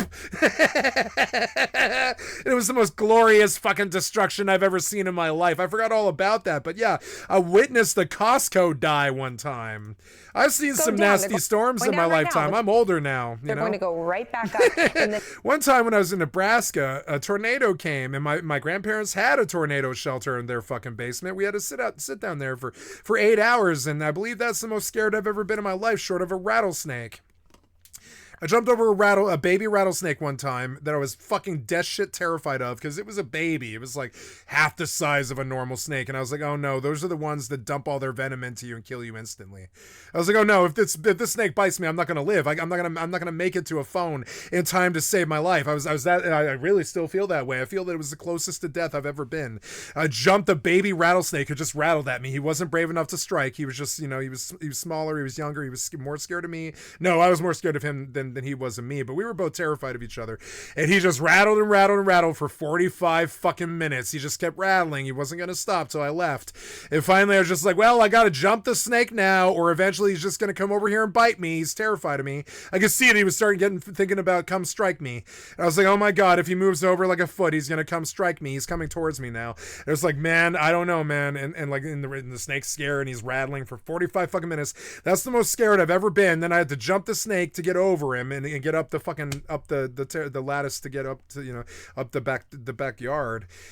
But yeah, that's the most scared I've ever been in my life. But also when we were in that tornado shelter when I was like 5, I was like 5. Yeah, I was like 5. I was so young. We were just visiting my grandparents. A tornado came in to Omaha, Nebraska, and we had to sit in the tornado shelter for 8 hours and watch the crappy television that was all snowy and crappy with like rabbit ears and shit while they informed us that we were probably going to die. And I had to sit there terrified for like 8 hours, like rictus, just like, oh my God, I'm going to die. I'm going to die. And that sucked. That definitely sucked. And then finally at like 5:30 in the morning, my grandpa went out and he was like, yeah, it's, the eye of the storm's gone and we can come out now, which was good.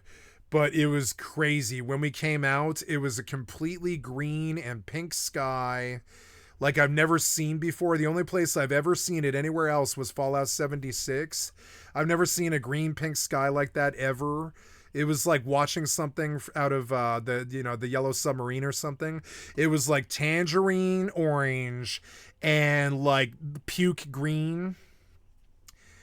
Yeah, it wasn't pink. It was like more of an orange, but it was like a puke green.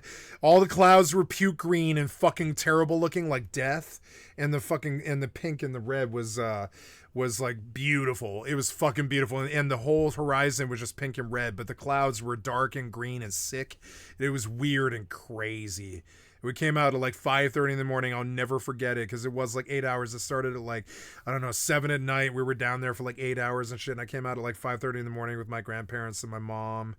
And there was just like, there was just like green and purple sky, like something out of a movie. Next 1 to even 3 days. And the tornado did cut through Omaha. Yeah, we lost some homes that day, but it wasn't us. It didn't come to where we were, which was Irvington. We were in Irvington, which is I think it's the southern side if I recall, but I might be wrong. It's been so long now. I think it's the southern side, but it's out by Cunningham Lake. And Cunningham Lake is a good lake. It's a good fishing lake, actually, for crappies and stuff. I want to go back there once before I die. But we were like about a mile from Cunningham Lake, and that's the south side. And the tornadoes come through there really, really bad. But for some reason, it just skipped us. It just went through the city, and it did carve a path of destruction and shit, but it didn't hit us. It was nice. This rainfall caused Nebraska gets tornadoes all the time. Several major rivers in the area to blow way past their record levels, including the Snohomish, Skagit, Cedar, Nooksack, and Grays rivers. The forecast is for the Skagit River at Concrete to hit 48 feet, just blowing out the former record in the books. So here's an example of one of the trail areas that's flooded over by feet. And I mean, like, I don't think anybody, I've talked to a bunch of people, nobody I've ever talked to has ever seen this river that full. Scary. It's really scary. And right behind here is a Home Depot and a Costco and all this shit. We're in early days, and of course, a lot of people were talking about really nice areas like Mount Vernon getting Mount Vernon is out, nice. Yeah. Really nice homes getting destroyed, and that fucking sucks. That's horrible. Yeah. But look, this happened just like 3 days ago. That's what like Washington, like people don't know because they don't care about Washington.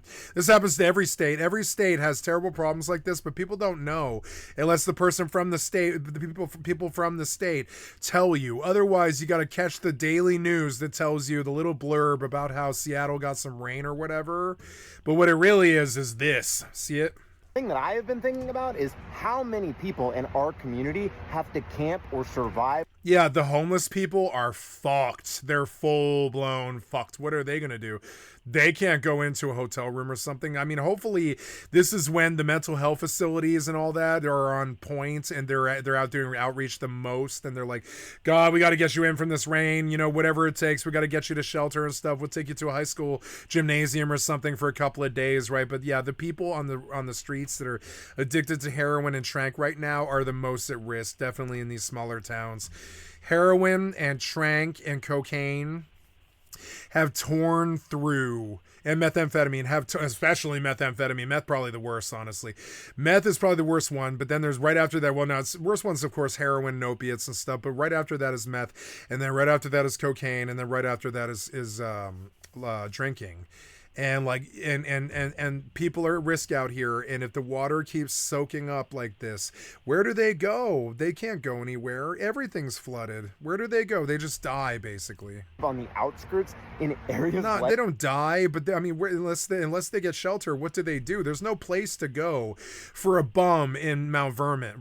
If you're a bum in Mount Vernon and maybe you fell to the streets and you got divorced from your wife last year and you got COVID or something, you couldn't work, so now you're sick on the streets, you are fucked. What do? Your town's underneath water. Where do you go? There's no gymnasium to go to or anything like this. And he's marveling at how bad that situation might be. Because look, there is homeless tents in the water. You can see them and they're probably in there. Like this, where now all their shit is just going to be washed away, gone forever. This flood wall. I like the human interest story stuff that the Squid Bits, or what is his name? Squid Tips does. Yeah, Squid Tips. That Squid Tips does. 2019, Mount Vernon spent $31 million to construct this project. Over the years, levees have been built along these rivers to bolster points vulnerable to flooding. But these are temporary solutions that just push the issues downstream and puts communities in an arms race to build higher and higher levees to protect themselves. Flooding is one of the most catastrophic natural disasters for communities, and it often has massive impact on homes, businesses, and infrastructure. Yeah, people don't think about it, but foundations are often wood. We don't like to admit it, but most foundations, like the wood floor in your house, is usually a wood floor. If it gets soaked, you don't have a floor anymore. You probably don't have floorboards anymore, right? Now, the stone foundation of the house will probably stand, but the wooden floor that your living room, kitchen, dining room, all rests on rots out if the water reaches it. If it rots out, all the stuff that's on it, like your armoire, your TV, or I mean, lately TVs are lighter, but it used to be TVs were really fucking heavy. They were like 600 pounds and shit for the big screen TVs. That shit would just go right through the fucking floor. Your bed will go through the floor. All the, like, if the water rises high enough to reach the second story, which never happens, but it is possible, I suppose. It happens in some floods, I bet. What do? Your bed breaks through your fucking floor and kills your bedroom. So your bed weighs what, like probably 300-400 pounds, so it just breaks right through the fucking floor the minute the floor gets wet, which is shitty. And people don't think about how bad that is. Like, flooding is not as bad as fire. Fire will consume your whole entire house in an instant. Water is a little bit better, but it's not much better because it breaks your foundation. Without a foundation, you don't have a house anymore. Damage is some of the most difficult times. Also, the smell is also a real thing. If the water if the water sits down there,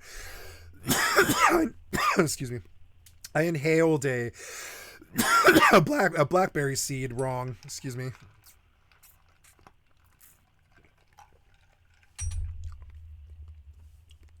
Eating a lot of blackberries lately.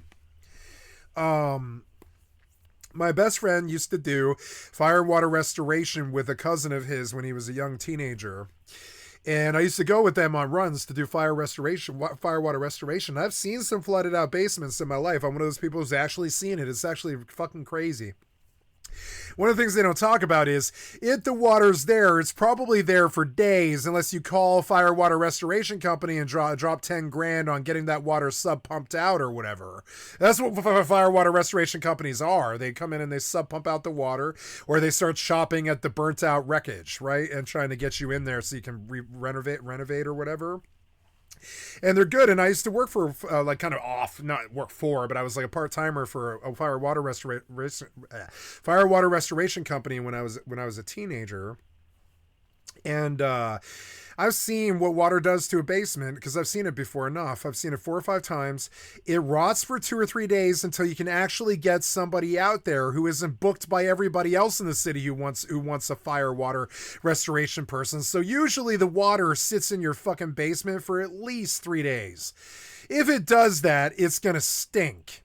And it doesn't just stink of river sediment or rain or whatever. It's going to stink of the sewage that the water brought with it, right? And that ruins your fucking house. And that's the thing that I think of when I think of flooding. I remember that smell from the 4 or 5 flooded basements that we dealt with. After 2 or 3 days, it smells like sewage. It's like something about rotted foundation. It smells like sewage. It smells like shit, complete shit. So when you're in there, you're like, oh no, our foundation rotted outside of like 2 or 3 or inside of like 2 or 3 days. And then the smell is, you're just stuck with it forever. It's mildew. It smells like fucking mixed with like stanky twat, mixed with sulfur, mixed with farts. It's so disgusting. It's a sex smell mixed with like a stinky vagina smell, kind of that's fishy. It's not a stinky vagina smell. It's a stinky fish smell. I'll never forget the smell in fire water restoration from floods. It's like a mixture of a fish smell with sulfur and just like rot. And rot smells like a couple of different ways, but like mainly rot. And rot smells usually like an acrid sort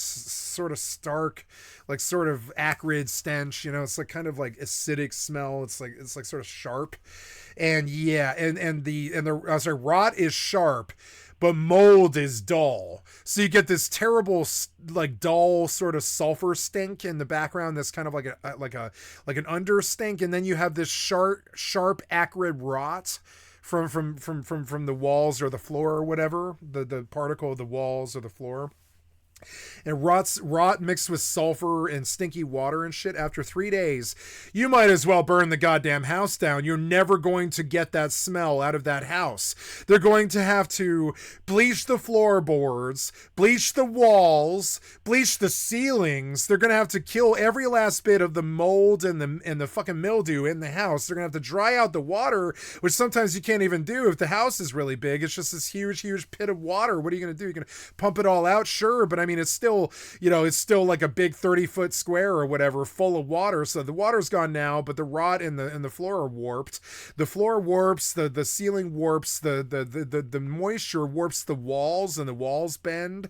And if you got wood, the wood all completely warps and is no longer usable, and not really, like, you know, it's just not usable content anymore. And so I've seen this 4 or 5 times in flooded out basements and houses and shit like this. And honestly, what you're really not worried, you're worried about your basement flooding and all that shit. That shit sucks. You're going to have a lot of possessions that are ruined by that. Probably your washer and dryer at the very least. And boom, you're out $2,000 right there. If you got your washer and dryer in the basement, you're probably lost that if you got flooded. That's $2,000 right there. Plus there's all the clothes that might have been in the washer and dryer. Then there's all the stuff that people keep in their basements, like PlayStations and TVs and, you know, shit like that, guitars or whatever in their man caves and shit. Maybe you got your magic cards down there, you don't know. So there's like all that incidental damage that you might not ever be able to recover from, because it's all heirloom stuff or stuff that you collected over the years or whatever. And then there's the smell, and the smell is the worst thing. You can't get rid of the smell without burning the fucking house down, and that's what I suggest you to do if you want to get rid of the smell permanently. Otherwise, you've got that smell for 20 or 30 years till you either sell the house, move out, or burn it down, one or the other. That smell never leaves. And costly to repair. That mildew rot smell of, oh, my basement flooded out for 3 days, that smell never leaves unless you burn the house down and bleach the walls or burn the house down, one or the other. And neither one is cheap, and neither one is effective, and neither one's going to stop the smell completely. And then you got bleach smell mixed with, you know, whatever for a couple of days and shit. And maybe you finally have at least a basement that you don't go to anymore unless you're doing laundry, but it's not this place that you could ever really want to go down to smell anymore. Yeah, and that's why flooding is really, really, really bad. It can be almost as bad as fire, because water damage will total a home inside of 12 hours, something. And And it doesn't even have to soak you worse than a couple of feet either.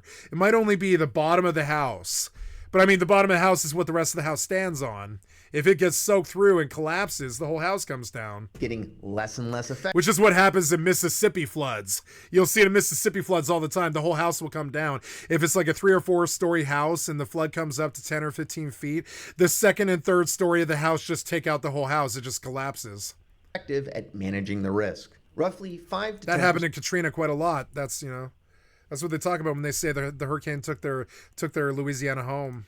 Of homeowners in America have flood insurance, most of which do because it's required because of the risk where they live. But many national insurance companies don't even offer flood coverage anymore, and lots of people mistakenly think an insurance company would have to be retarded to offer flood insurance anymore in the modern age, because we flood all the time. There's nothing to really stop it. We flood all the time, especially in Washington, where water is common and rain's common. We flood all the time. It'd be stupid to offer insurance for it, because you know that rainstorms happen. Water damage. Rainstorms happen, you know. So offering insurance for water damages in Washington isn't very wise, because, I mean, we get a lot of rain. Includes flooding. And that's why it's important the governor of Washington. You want to lose some money? Offer flood insurance in Washington. or like, I don't know, Louisiana, right? Yeah, that's a good way to lose money. Running a house insurance firm for for flood insurance. Yeah, you'll lose some money doing that in Washington. Yeah, that's not. I guarantee the insurance companies are not looking to sell that very, very actively. Declared the state of emergency and is in because this place floods all the time. Emergency Management as Agency, you can see, or FEMA, as it's one of the only supports that people impacted by. I might get flooded in my lifetime. I talk about this a lot on stream. You think it's just something that I'm using for entertainment or to entertain you or some shit, but no, this might happen to me, and it might be what ends my productive life and ends my streaming and stuff too. This could happen to me. Absolutely. I'm out in the field where if we get a foot of water, I will lose my home. I'm fairly sure. And these guys, some of these towns got like 2 feet of water. That's probably not much comfort for people who. Because the river overflowed. It's not necessarily because of the rain. The river's overflow is why they get 2 feet, but yeah. Failures of FEMA during Hurricane Katrina. You saw him trying to ride through it.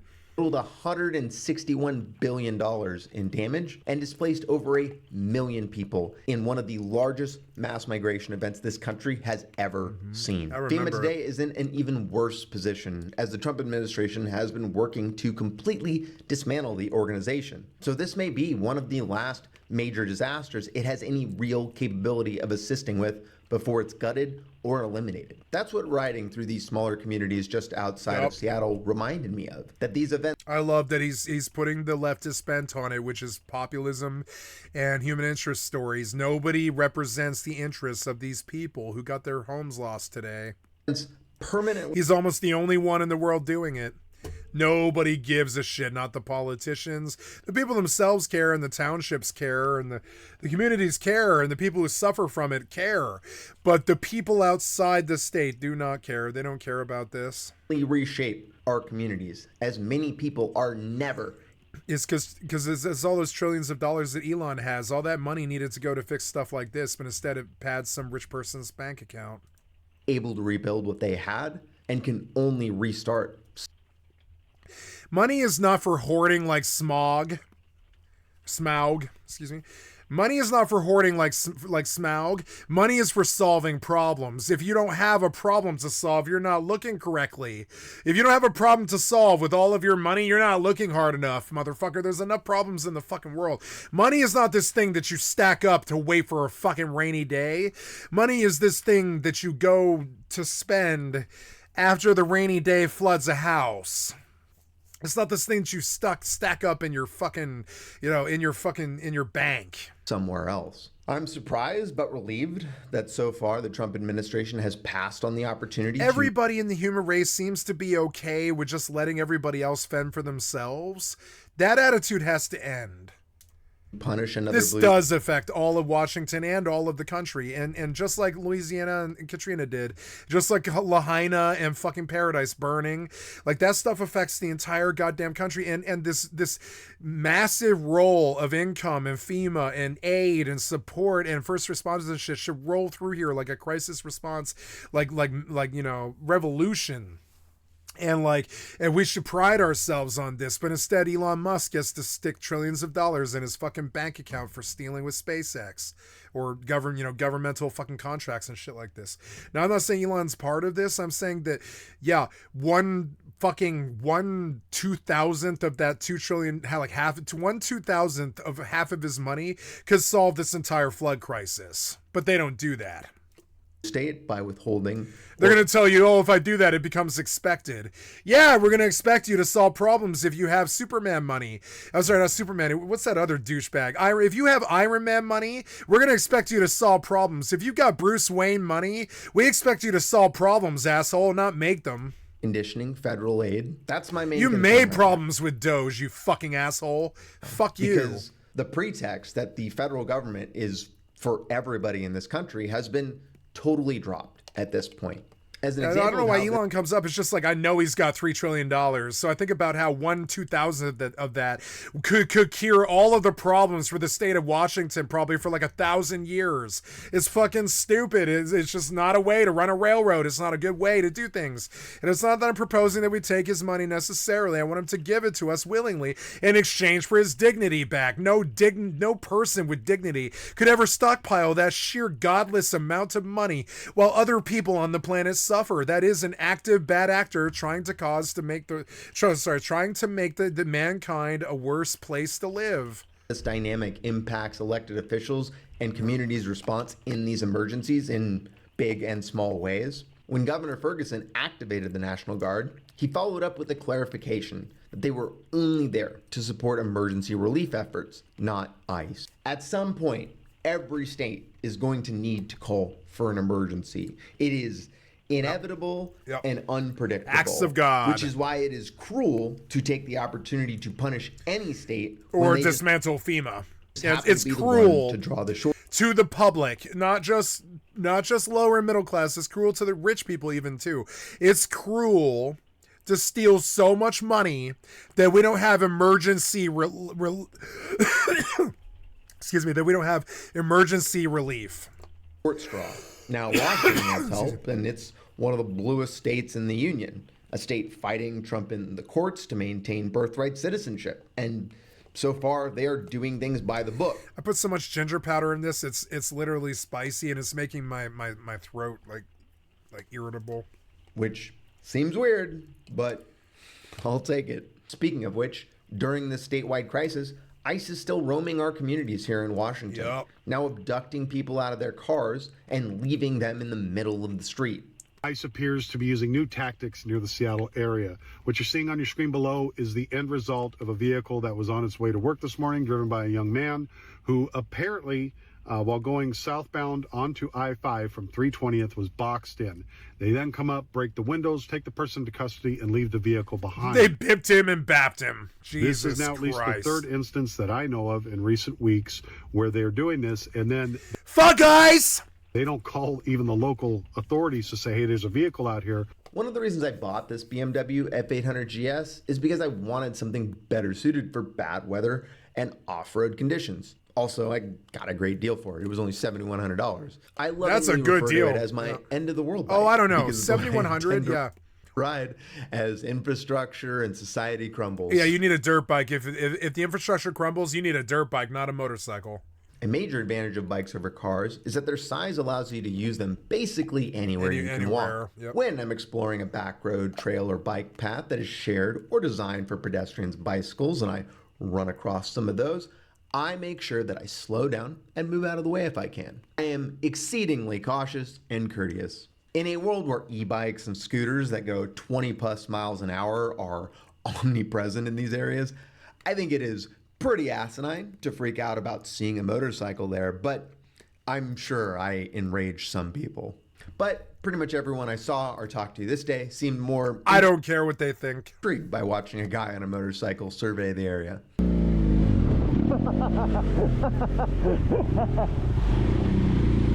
This is wild, man. Never seen it. It's crazy.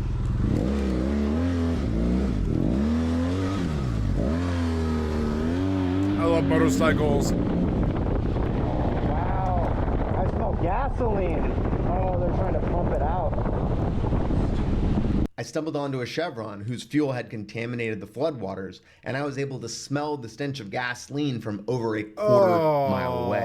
Seems bad. If you're in Washington and looking for help or support, I've dropped resources in the description, including a real-time road closure map, information from the Red Cross on where to find a shelter or food. Fucking beautiful. Wow. Cameras, trucks, restrictions, mountain pass reports, weather stations, rest areas, parking rides, travel times, border crossing wait times, and wildland fires. Links to start the process of applying for federal disaster aid and more. Good luck out there, friends. Ride fast and take chances. Oh, you know I do. I went 110 miles today. 110 miles an hour today. Did you? Nope. I did it on camera. Did you guys go 110 miles an hour on camera today? Nope.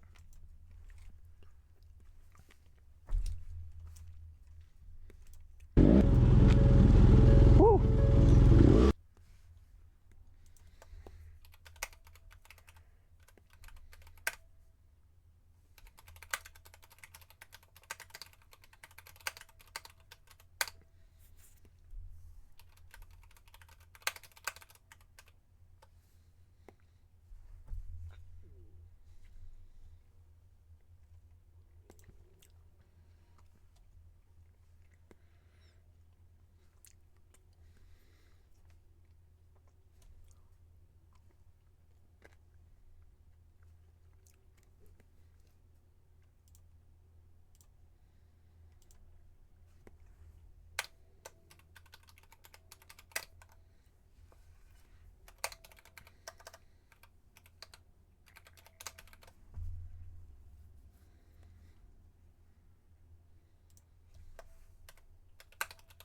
Y'all, I am stoked and humbled to tell you that some of my work is now at a brand new exhibit that is celebrating the Pacific Northwest motorcycle culture here at the Museum. I want to be part of the motorcycle culture in the Pacific Northwest. Fuck yeah. History and Industry in Seattle. The curator of this exhibit was introduced to my content when they saw me as a part of a bunch of other motorcycles leading the last May Day protest. And they reached out asking if they could use a small section of my anarchist calisthenics, revolutionary optimism, and motorcycles video where I talk about how riding bikes has taught me to critically think not just about my safety, but about the world at large. You can find my small contribution under the Outlaw Motorcycles section under a placard called Rebel with a Cause, where you'll see my little quote, and you can even click the little kiosk and watch the introduction to that video.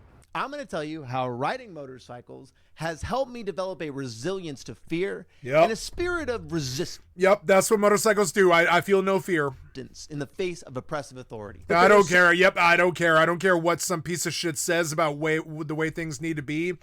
I'll go toe-to-toe with any man. So much more to check out here. I really love how this guy... Drugs, motorcycles, crazy women, being a fucking lead singer and shit. It'll turn you into something else. It completely changes you. Gallery highlights the practical and utilitarian aspects of motorcycles, which I find to be deeply ingrained. Now, I do have fear. I have fear of stupid people acting out of anger. It's my worst fear.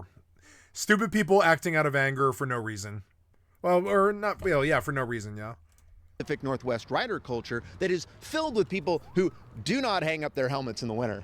It also captures the intersection of motorcycles and queer liberation, which is a big part of the Seattle motorcycle community specifically, and something I talked about in the video called Motorcycles Are Gay. I guess this is news to some of the people watching me. Motorcycles are gay. You can even see the beginnings of early motorcycle stunt culture, which started back in the 1930s. Yeah, motorcycles have always been gay, yeah. With the Seattle Cossacks, who were a motorcycle stunt team named after the legendary Russian cavalry force. All of them gay. Wow. The exhibit runs until April of 2026, so you've got plenty of time to check it out. Normal admission's $25, but if you show up on the first Thursday of the month, you can either get in for free or at a discounted rate. So check it out. I like that guy. He's good. Okay, time for Nora Jasmine. Yay, Nora Jasmine.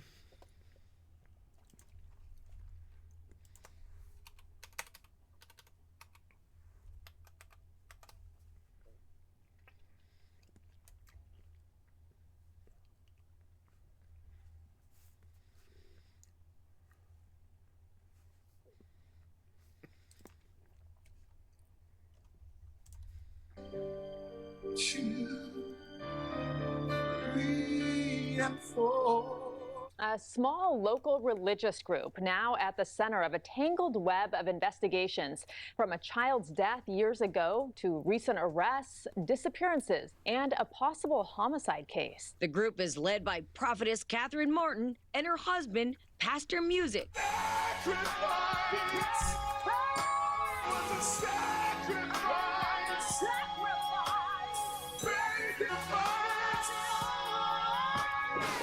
They've not been cooperative with the investigation. We tried to talk to a man on the property. But he just hid in the bushes. A stunning new twist in the case. They're investigating the disappearance of but he just hid in the bushes. Another former member. There have been multiple arrests made today. Daryl Martin, who is also facing murder charges. You took somebody's life. You took somebody's life. What? Ask him to forgive you. Some of you don't understand. This is true ministry. This is true ministry.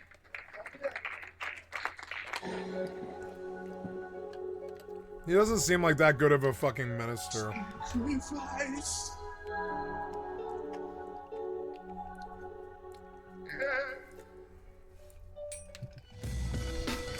I know, because I've heard him a lot.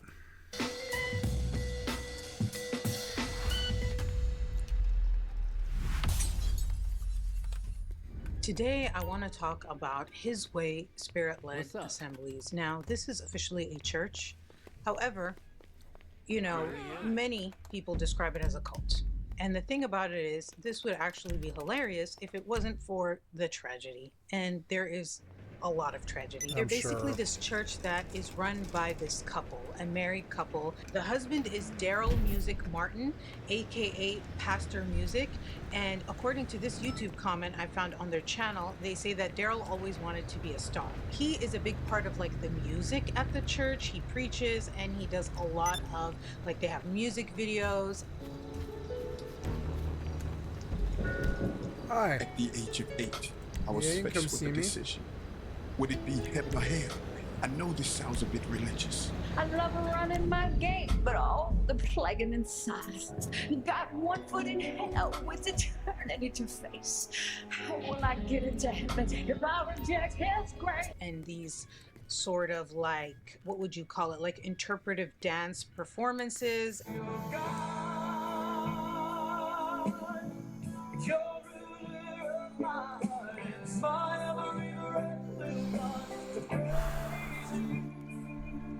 He cannot dance. None of them can. It's like Eurythmy for bads.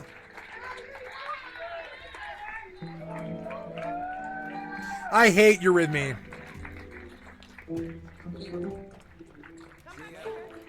And he does like green screen stuff, and he like uploads the behind the scenes of it. So, you know, he's a big part. I mean, his name is Pastor Music. So, I mean, what do you expect? And they also have a pest control business called Full Shield, but they changed the name to Max Guard and sometimes Max Shield. And there's a whole controversy with that too. And they flew under the radar despite like a death and then a missing person and another missing person. And it wasn't until this huge break in the case after years where the different jurisdictions even found out about each other, because they didn't even know that like all these different people were connected to this same church. Members of the church were basically made to work for the pest control company, and because they all lived communally and stuff like that, they would give the pastor and the prophetess the money.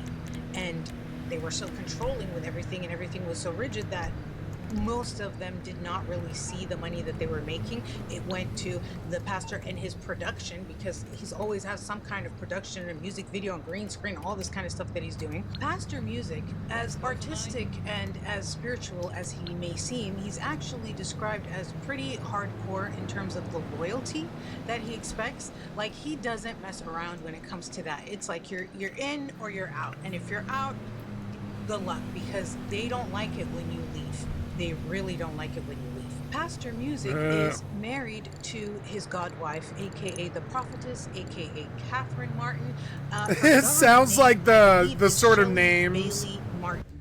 And she. It sounds like this. It sounds like the sort of names that pimps give themselves. The prophetess. A self-proclaimed. Yeah, she's self-proclaiming. She is a self-proclaimed prophetess and a gifted oracle. They say that basically she is God on earth, and she does this whole thing where she pretends as though God is entering her, and then she starts speaking as God and prophesizing. And this is what a former member said. They said that when the Spirit of God comes over her, everything changes in her. Like, her voice changes, the way she talks changes, and everything has to be quiet. Pastor Music and the prophetess are very, very controlling. Thank you for calling. A driver's on the way. Expect extreme obedience, according to ex-members. One ex-member said, if prophetess or pastor said you're doing this, then you're doing it.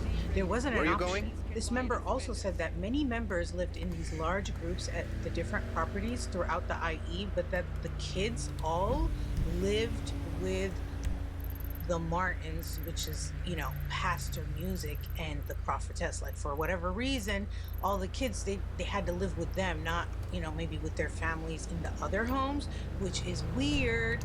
And then also this ex-member said that at a young age, they would be living there with the main pastors and following whatever rules they have for them. It was always young kids. Sure, if you'll pay extra. It always is. Any child who disobeyed the adults would reportedly be punished, and at times they say severely. And it kind of makes me think of little Timothy and what happened to him. I'm getting angry, I'm sorry. So this former member decided to leave the group because he said that the priorities changed when they started to focus too much on making money. And the fact that they're even ex-members is a new development after everything sort of blew up, because a lot of these people were afraid to leave, and even if they did leave, they were definitely afraid to talk. And now, by the way, every single person who has spoken out against them has been anonymous. I've not seen one former member who's shown their face. They're all terrified of basically retribution from pastor and prophetess. Even the way that they live is very like weird and controlled and super culty. So they have these homes, different homes over the years, and in these homes the rooms are numbered, and then there's always one room that's designated as the like ritual room, and then the neighbors, they always say that they hear like loud music blasting in the evening and rituals and prayers going on in the middle of the night. And then there was this other neighbor who was talking about that they jackhammer all night. It's freaking weird. Most of the homes were building in the new IE beds or and new Inland cots for Empire their cult, or Riverside area of Southern California, which is basically kind of like east of LA. According to one of the missing members' family, they say that they started in the early 2000s. However, officially, when you look them up, they started in 2010. And I think that that might be correlated with the fact that the first death that happened was in 2010 and they wanted to like officially be a church, but I'm getting ahead of myself. And in this filing, they showed that their address in 2010 for this church was in Rialto. They also had this home in Colton where the members lived communally. This is where the death happened. They would eventually get this headquarters that was in Hemet, but they also had a gathering house that was in Claremont where members lived together. Additionally, they had this remote compound in Anza. When the prophetess is prophesizing, what does she think? Well, they are really big on the end times. Are you surprised? You shouldn't be. And they're major preppers. Like that compound in Anza, there's like all these tents there. Former members say that they've got food and water to last them for years, that if they wanted to sort of just go and shut down and go into hiding and not leave and not do anything, they could survive for a long time. They believe that the end is near, very, very near, and that it's up to them to reestablish the house of David. Pastor Music and Prophetess had different roles. So Pastor Music was in charge of the pest control company, as well as all the music and performances and stuff. But the Prophetess, she was obviously prophesizing, which takes up a lot of her time. And she is the one who runs the day-to-day affairs. And they say she is extremely controlling and strict and demands total obedience from her followers. It was all weird and culty and whatever, but kind of harmless until 2010, when something very tragic and frankly very fucked up happened. In January 16th, 2010, there was a 911 call from the home in Colton saying that a boy was unresponsive. This boy was Timothy Thomas. When paramedics arrived, they found that he was unconscious and there was also vomit around his mouth. Now, they could not save his life. He died less than an hour after the 911 call was made. The coroner ruled that the cause of death was septic shock due to a ruptured appendix. Timothy was actually in temporary custody of Catherine the prophetess and Daryl Pastor Music. It was not just Timothy, it was Timothy and two of his siblings, so 3 kids. When police spoke to Daryl Martin, aka Pastor Music, he told them that the reason why they had custody of these kids is because their parents gave them over to them. He claims that the mom had problems and wasn't able to provide a stable home for the kids, and so that's why if you speak to Timothy's aunts, it's a different story. Because one of Timothy's aunts, she says that actually Daryl and Catherine would not let the mom see her kids when she wanted to see the kids. Then there was this other aunt who actually went to police and CPS and says that she thinks Daryl is the reason why Timothy is dead, because Timothy told her that Daryl instructed him not to throw up and taught him how to like cover his mouth and basically like to stop the throw up from coming out. And remember, he died from septic shock from a ruptured appendix, which, imagine, this is the part where I got so mad, because it's like, imagine the pain, already the pain of this, and the fact that he was not getting the treatment that he needed, because If he's dying from septic shock from this, that means he wasn't getting medical treatment. He was neglected, okay? And so on top of that, you're now telling him not to allow himself to throw up. And remember, when the paramedics came, they said that they would throw up around his mouth. So, I mean, ooh, this is the part where I just am thinking he's 4 years old. Yeah. Can you imagine? Already is fucked up. You're not with your parents. You're with this fucking weird ass prophetess and pastor music and whatever the hell cult they've got going Buttercup on. was so He's 4 years badass. old. Then his appendix ruptures. Doesn't seem like he got treatment. Now he's in sepsis and he's like puking and shit. And they're, instead of treating him, they're telling him not to throw up. He's probably getting in trouble. Okay, I don't know if he was, but I'm just guessing. In any case, he's telling him not to do it and he's teaching him how to cover it. And it gets to the point where he's unconscious. And they're calling 911 and he dies. So yeah, that's fucked. That's very fucked. And so after the police did all of this, they actually recommended that charges be brought against Catherine and Daryl Martin. They said that they were neglectful. They think that this is not just natural causes, it's due to neglect. And they recommended manslaughter charges. The problem is the DA in San Bernardino did not bring charges. Why? Nobody was cooperative. And they say that the people who were talking to police were giving conflicting stories, which made it difficult to prosecute. So they ended up thinking they had insufficient evidence to prosecute, and so they didn't prosecute them at all, and it just kind of like went away. Like he died this horrible, awful death, and nothing fucking happened, and that's it. Just forget about it. Like nothing. And that's the part where I'm like, no, we're not gonna forget about this shit. Somebody's got to pay for this shit. That's fucked. 4 years of misery this child lived, and nobody gives a shit. It just goes away. It's just forget it, like it never even happened, like he didn't exist. No. Years go by and they're doing their thing. They got their pest control company and their church, and now they start a YouTube channel. Crazy ass things on there, like this one thing where it was called an all-night shut-in, where I don't know if people were like shut in to just pray all night. Maybe that's the stuff that the neighbors were hearing when they were talking about the rituals and the loud music blasting all the hours of the night.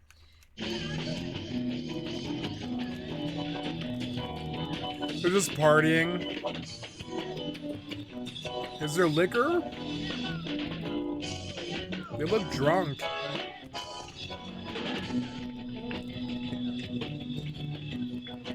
In 2017, they start their YouTube channel, and on May 26, 2017, there are a bunch of videos that are all uploaded on that day. Then the last video that they have uploaded is on October 4th, 2017. So this is just a few months, really 2 months before the first missing person goes missing, or is last seen, shall I say. And it is titled The Crushing, a sermon by prophetess Catherine Martin. And in it, she talks about self-sacrifice and stuff. It's literally recorded on a potato. I never understood when people say it's recorded on a potato. Now I get it. So you don't see what that person wants. You don't see what they went through. Who will sacrifice and surrender their life? It is a path of self-reduction, self-elimination. It will blow your mind. Is that the power of Christ? It's too heavy for this person.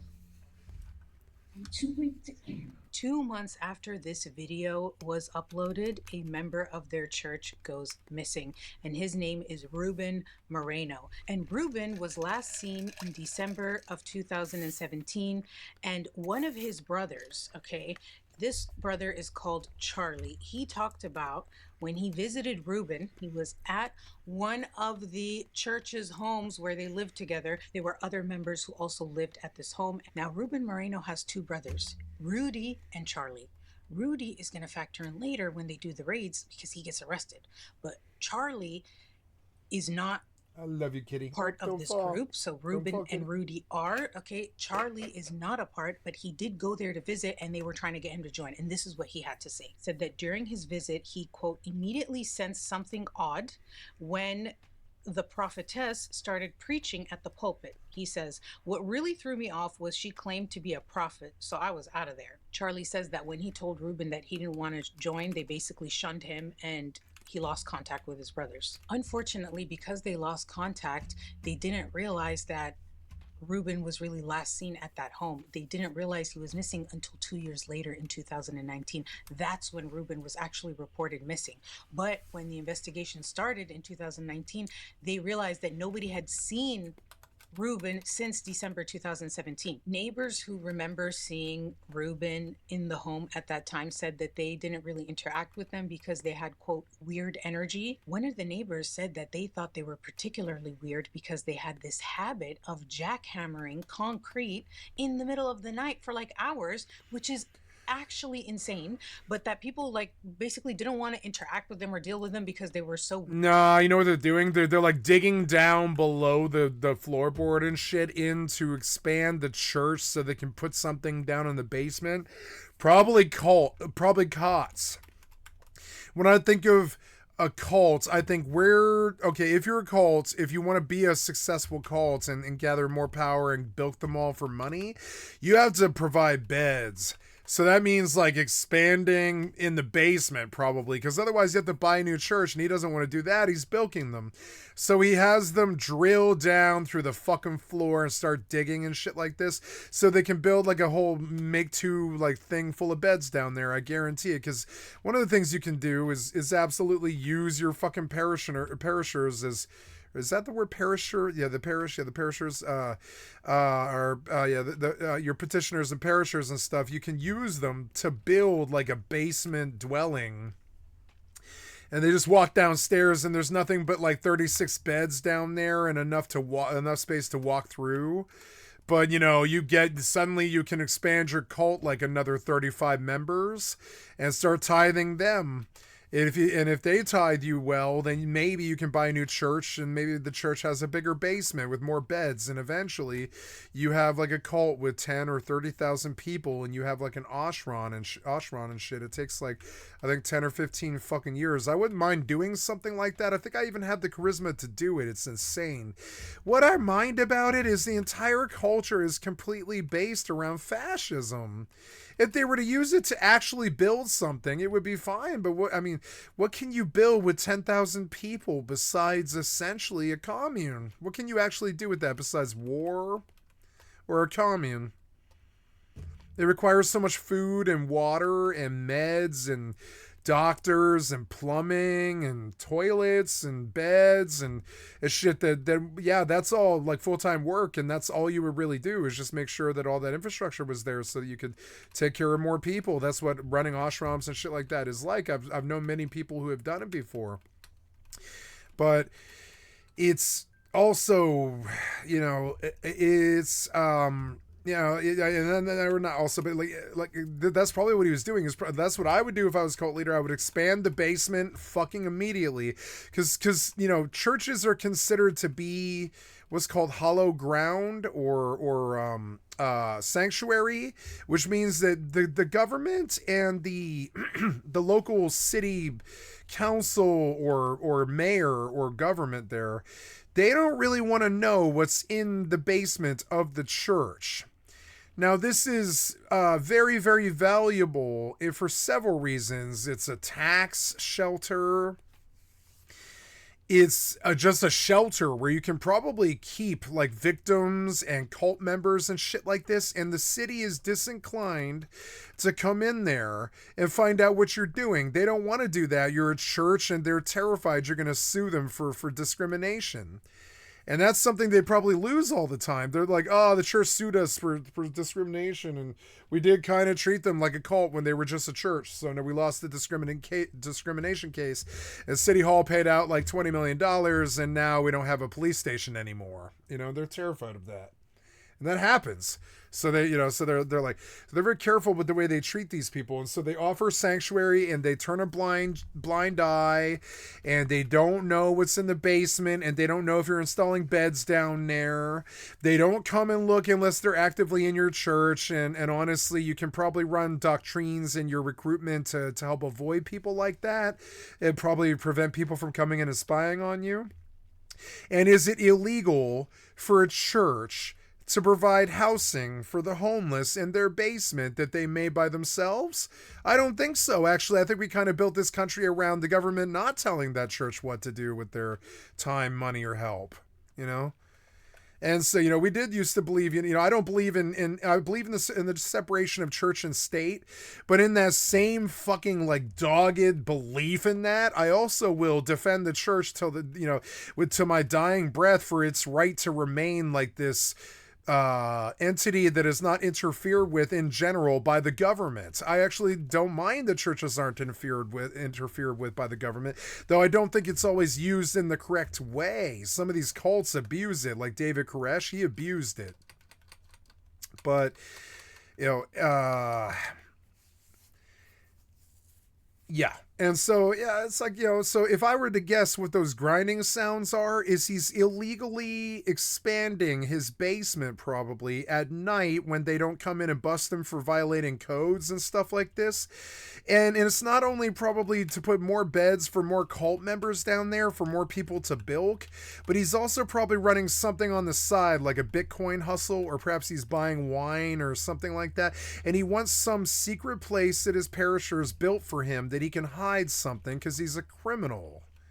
And there is probably something down there, and I wonder if the forensic scientists found it, or if we don't know what it is yet. Weird and off-putting. She keeps mentioning it, so we're going to find out what it is. She keeps mentioning it, so she never would have mentioned it as much as she did. She never would have hinted at it unless we're going to find out what it is.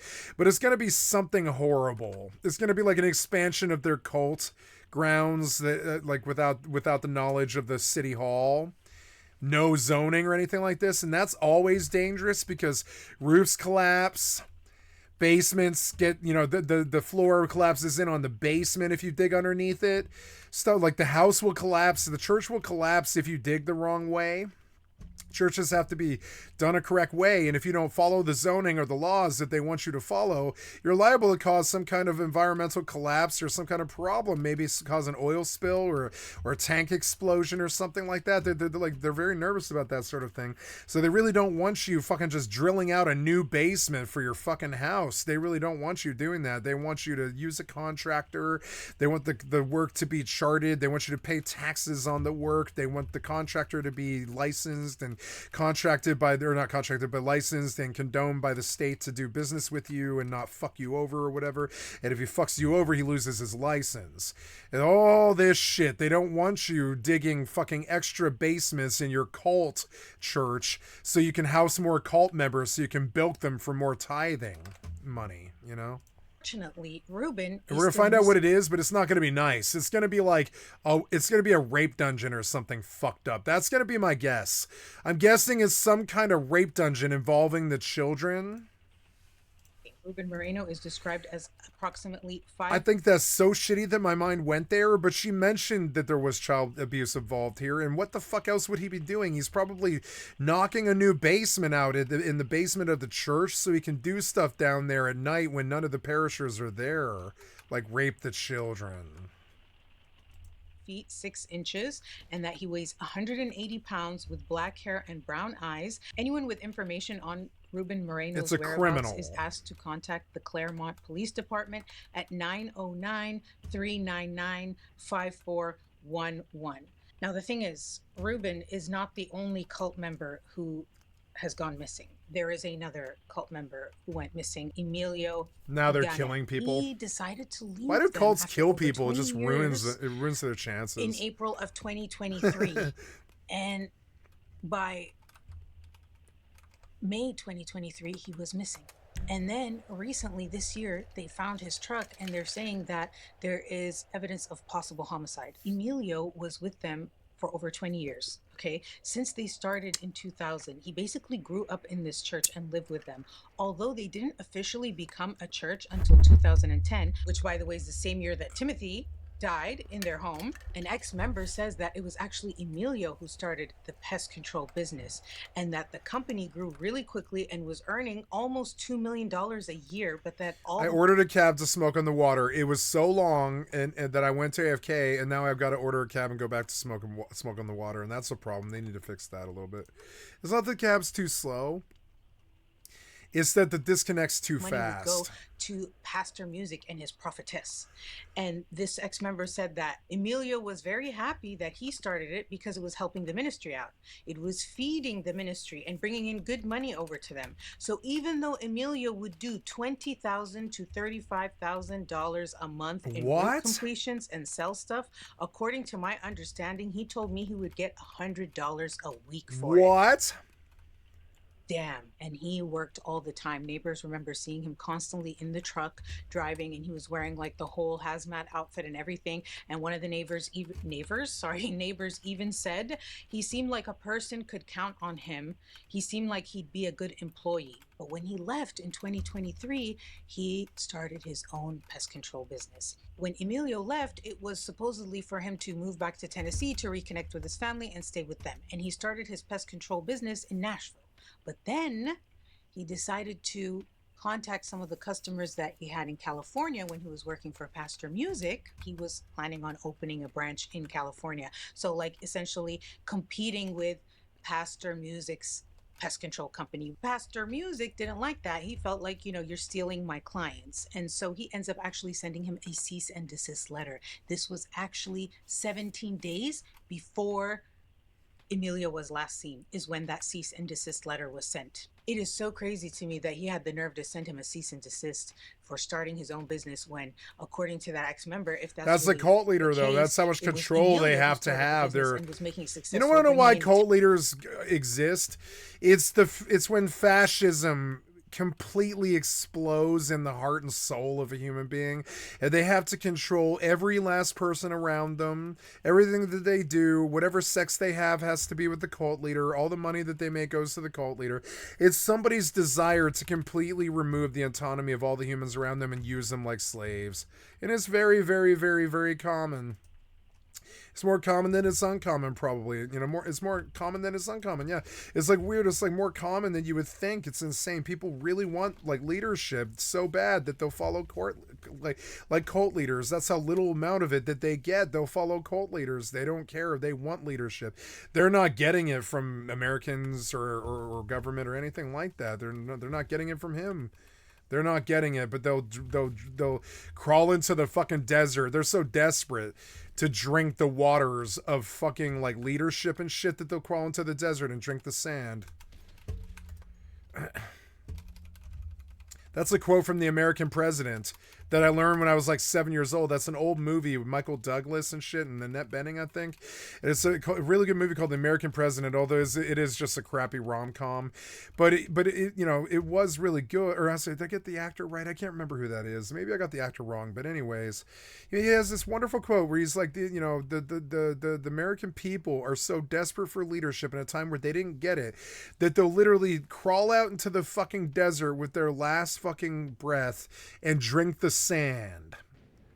You know, they're that thirsty for leadership. They'll crawl into the desert and drink the sand. Like, that's how bad we want it. That's why cult leaders are so massively successful all over the fucking world, is because leadership in its natural form is basically either crappy politicians who steal money from us or neglect us, or lie and cheat and steal, or just, you know, damn it, Kitty, you stepped on my keyboard. You got me killed. You did get me killed, Kitty. You got me killed. Oh, damn it. You got me killed, Kitty. Anyways. Damn it, I lost a lot of loot here. I'll have to go back. For starting his own business when, according to that ex-member, if that's really the case, it's like Emilio who started the business and that was making sort of successful, fascism. Who would want to be that much of a fucking control freak? But it happens more than you might think. Damn it, I muted again, did I? $400 a month? Go back. For him to move back to Tennessee to reconnect with his family and stay with them. And he started his pest control business in Nashville. But then he decided to contact some of the customers that he had in California when he was working for Pastor Music. He was planning on opening a branch in California. So like essentially competing with Pastor Music's pest control company. Pastor Music didn't like that. He felt like, you know, you're stealing my clients. And so he ends up actually sending him a cease and desist letter. This was actually 17 days before Emilio was last seen, is when that cease and desist letter was sent. It is so crazy to me that he had the nerve to send him a cease and desist for starting his own business when, according to that ex-member, if that's really the case, it was Emilio who started the business and was making success. He's like the best pest control guy in the South.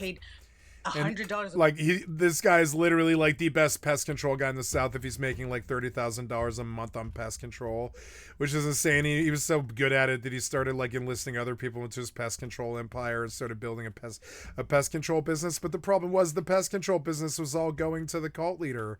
All that money from the pest control business was going to the cult leader. So like, you know, at that point you're basically not only a serf, but you're also a slave and a fucking like a worker. You're working for money that you give to somebody else. You're a slave who does all his labor for free. And you're a fucking serf because he pays you $100 a week for the $30,000 that you hand him. And sure, it's all for your cult church and you're deluded and you're under their control or whatever. But I just can't see being that much of a tool. Just like I couldn't see it ever. I just maybe I'm too much of a free person or something. I just couldn't ever be giving somebody else the $30,000 that I made in a month. Maybe I look at money differently, but that is so much money to me. $30,000 or whatever, that's so much money to me. That might as well be $30 trillion. That's so much fucking money to me. That's 10 times more than I've ever seen in my entire fucking life. That's so much money. So it's like, you know, whatever, man. Like, I don't know. You guys are so weird. You give that to a cult leader for what? So, and then he fucking kills you when you go and make your own business, which is crazy. At that point, it kind of sounded like you were just going to keep doing business for the church and do your own business. And he killed you anyways. Because you went against him. The $30,000 a month isn't enough for that piece of shit fascist like Donald Trump. He's got to steal every last cent, take every last fucking second, every last minute. He finds out you're making a different business and you're not paying him that, then he just kills you. $400 a month? And I mean, yeah, this is the personality. It's sociopath executive. Why? Because they're providing a home for him? That's it's crazy. Cult leader.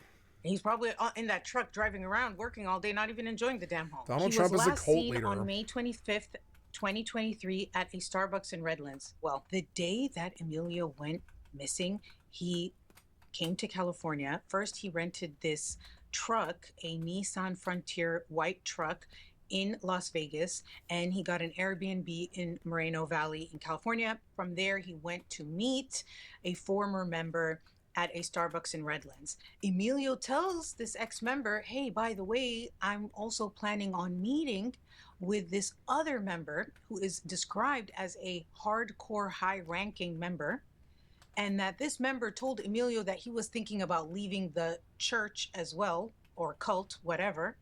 And that the ex-member that Emilio was telling this to was basically like, dude, I don't know. This seems like they're trying to lure you in. Like, this seems like a setup. So this is what he said, okay? I said, I don't trust him. Don't meet him. There are certain people in the ministry who are what they call hardcore, and he's one of them. I would never believe he would leave. Hi, it's me again from the future, but still the past for you. I have a theory that this guy who's been arrested and charged with second-degree murder, Rudy, I think he might be the high-ranking member. The reason is, according to police, Shelley and Rudy were arrested in connection with Emilio's disappearance, whereas Pastor Music has been arrested in connection with Ruben's disappearance. So they're not all for the same person. He got second-degree murder. Those were his charges. And it seems like he was used to lure Emilio, but that it was actually, you know, the pastor and the prophetess who were orchestrating and ordering and, you know, facilitating the actual murder, allegedly. So that's just my theory. I don't know. Whatever. Moving on. Well, after this meeting at Starbucks, Emilio then leaves, saying that he's going to meet this high-ranking member, and then he's like, never seen again.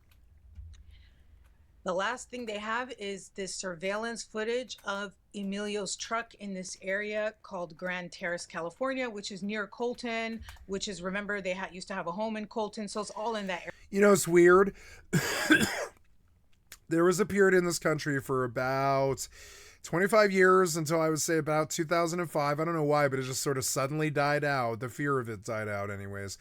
But from about when I was born until about 2005, I'd say, which is like, early 80s, about 25 years, something.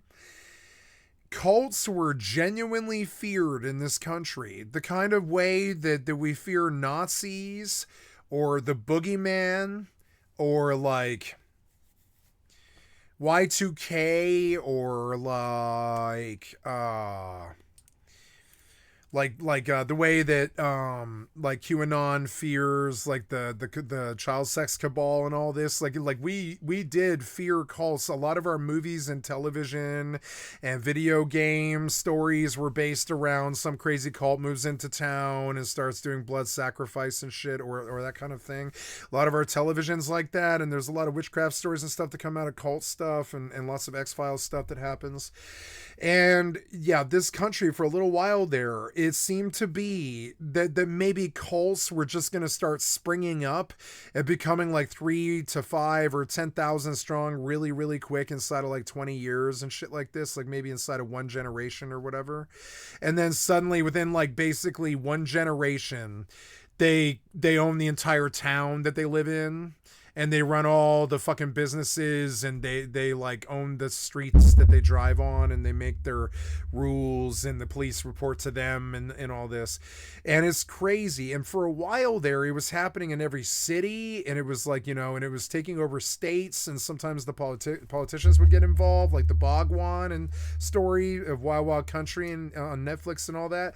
And it's like, and there was a period there for about 25 years when there was this, like, I would say almost irrational, but I don't know if it's that irrational fear, but I think they thought that the cult problem was going to be Methuselan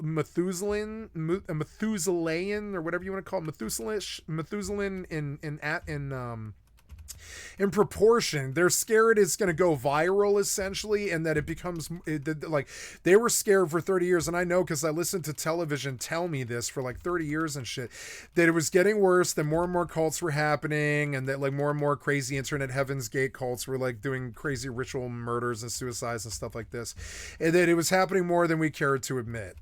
And and I think that is true. But then suddenly around like 2005, it just seemed like it sort of boiled down. They killed David Koresh. They did Ruby Ridge. They they started killing cults. Like they full blown just came in and set the children on fire and shit like this. And I believe that's kind of how it felt. I believe that's the big terrible FBI thing about David Koresh, was that they came in and they set the back of the building on fire just to get all the people to go out of the fucking compound and leave. But all that did was roast the children inside. And that's what the FBI did to respond to David Koresh's crazy cult in Waco, Texas. And that's incredibly disrespectful to Texas and Waco, but it's not, but it's meant to diss the fucking cult leader. He's a wacko. It's not meant to diss Waco. Waco's a wonderful town. Wacko is fucking wacko. He was fucking wacko. He was sleeping with all the children. He had completely converted them to some other crazy version of Christianity that was just not even canon. It was just his own fucking crazy fucking drivel. He was like this weird cult leader. He was doing acid with the kids, and he was like fucking them. He was such an asshole, and they should have burned him out. He was such a fucking asshole. But what they really did was burn the kids. And there never should have been fire in the first place, because there was like 30 to 100 kids in there or something like that. And they burned like 30 of them or something. It was insane. How many kids burned to death in Waco? It's I can't believe I'm asking this, Google, but it's fucked up. How many kids burned to death in the Waco compound? 20 children. I thought it was 30, but I was close, but I didn't nail it. It was 30 children and 54 adults all burned to death in that compound because the FBI set the back of the fucking building on fire with a fucking flamethrower in one of their fucking battle tanks. It is on camera. I've seen it before. I've seen the battle tank light up the back of the compound and burn 20 kids alive. That's the American FBI that did that. That's why all the right wings up in arms and shit. They think that the feds are going to come in and burn all their kids in their Ruby Ridge compounds. Because that's kind of what the feds fucking do. That's kind of what they do. You know, that's what they did to Ruby Ridge. That's what they did to, and I sound like a right-winger when I bitch about it, but I mean, this isn't just a right-wing problem. The feds come in and they disobey their own problems about right to assembly and stuff that they created themselves, really. The Fed came up with the idea in the first place that we should have a right to assemble. If we believe that's a God-given right, we will not forgo that right. We will not let it go. So honestly, fucking Wacko in Waco, he had a right to assemble 10,000 people in that fucking compound. Had he not been raping the children and not paying his taxes, they probably never would have stopped his ass, but he wasn't paying taxes and he was raping the children. So they find out and they come over there and they light up the back of the compound trying to smoke him out, but all they really did was burn 75 people alive. About a third of them kids. Like kids under 10. Not like 17-year-olds, we're talking about like kids, like fucking kids. Kids he was raping. And so not only do we hate the cult leader, we hate the feds who came in and burned the kids after the fact. I don't even think they got that guy. As I recall, I believe he killed himself. And on top of it, they burned 20 of his kids. It was just insane. Some of those kids were his kids that they burned. He was like having kids with his own kids. It was disgusting. He was such an asshole. So like, whatever, like fuck that guy. And for a while, the only reason I know about all of this is not because I'm a wacko who follows wackos around. It's because Waco, Texas was like this fucking months long thing that burned up the fucking airwaves and made it hard to focus on school and shit like that. Have they finished the compound yet? I would come home from school. Did they storm the compound yet? No, they didn't storm it yet. No, but they might. They've been saying they're going to and shit like this. And it's insane. And when they did, what they really did was they crept a battle tank around back, or not a battle tank, but that's what I think of shit that they use to knock meth houses down. They use like one of those ram tanks that they use, but inside was a flamethrower. It was like a converter that would fire like both gas pellets and fucking flame. And they burned the back of the house with the intent of burning out the cult leader and forcing him to leave the fucking compound. But all he did was tell them to stay inside. And if any of those people had told him no, any of the other people in the room would have just tore them apart. So, of course, they all just stayed in there and died of smoke inhalation, and then none of them violated the rules because anybody who would have tried would have immediately been torn to pieces by all the other cult members, even their own kids. That's how sick these weird fascists and their fucking weird mind games get. At that point, you've turned the mothers against their own children and shit like this. And if the children suggest leaving, the mother just tear their own kids apart and shit like this, because it's like at that point, you own them. They're not like a human being anymore. They're just basically your will. And if they go against your will, then the other cult members just tear them apart, or ostracize them, or if you're lucky, at the very best, they'll kick you out. That's the best thing that can happen to you. More likely, they'll probably rape you and kill you. That's the problem. And so this is why we don't like cult leaders. They're fucking assholes. They're generally weird sex perverts. They're generally fucked up. They generally take like something like 5 to 100 people with them or more, sometimes more. And like when they leave, and they always commit suicide at the end because they've been raping children and shit like this, and it's fucked up. It is a criminal. It's a form of crime, kind of. I mean, I don't know. You couldn't call it that way if it's just a church trying to be an ashram like the Bhagwan guy. But he was sleeping with the children. They all sleep with the children for some reason. When the children love you so much that it's considered an honor to sleep with you even if they're underage and shit like this, they don't say no. They think of it as the best moment of their entire goddamn lives. It's like Jesus invited them to his bed or something. It's fucked up. That's how much power these pieces of shit have over these fucking idiots. And I'm sorry, if you give that kind of power to another human being, you get what you get. You're a fucking idiot. That's not how life works. God helps those who help themselves. You think some cult leader is going to solve all your fucking problems? Nah, if he was actually a good minister or a fucking prophet, he would hit you with the word, which is God helps those who help themselves. No cult leader can save you, idiot. There's no cult leader that's ever been born, not even Jesus. The original ethos is God helps those who help themselves. You know, you can't rely on a cult to take care of your marriage responsibilities, take care of your job responsibilities, find you a job, you know, take care of your kids and brainwash them and rape them and take over your parenting responsibilities so that you can go try to recruit people at the airports or whatever to your crazy cult and all this crazy shit that cults do. And I hate them and I like learning about them because the sheer amount of power that they have kind of fascinates me. Mainly because if any of them used it for any sort of none of them have ever used it for a positive thing. You could call God and religion a positive thing. I don't. I call that the opiate of the fucking masses. I wouldn't really call it a positive thing. It's not really solutions to their problems. It's coping with their problems. You know? And I learned that from the rap band Arrested Development. It's like from a pastor say pray to cope with those. There's a really good Arrested Development song.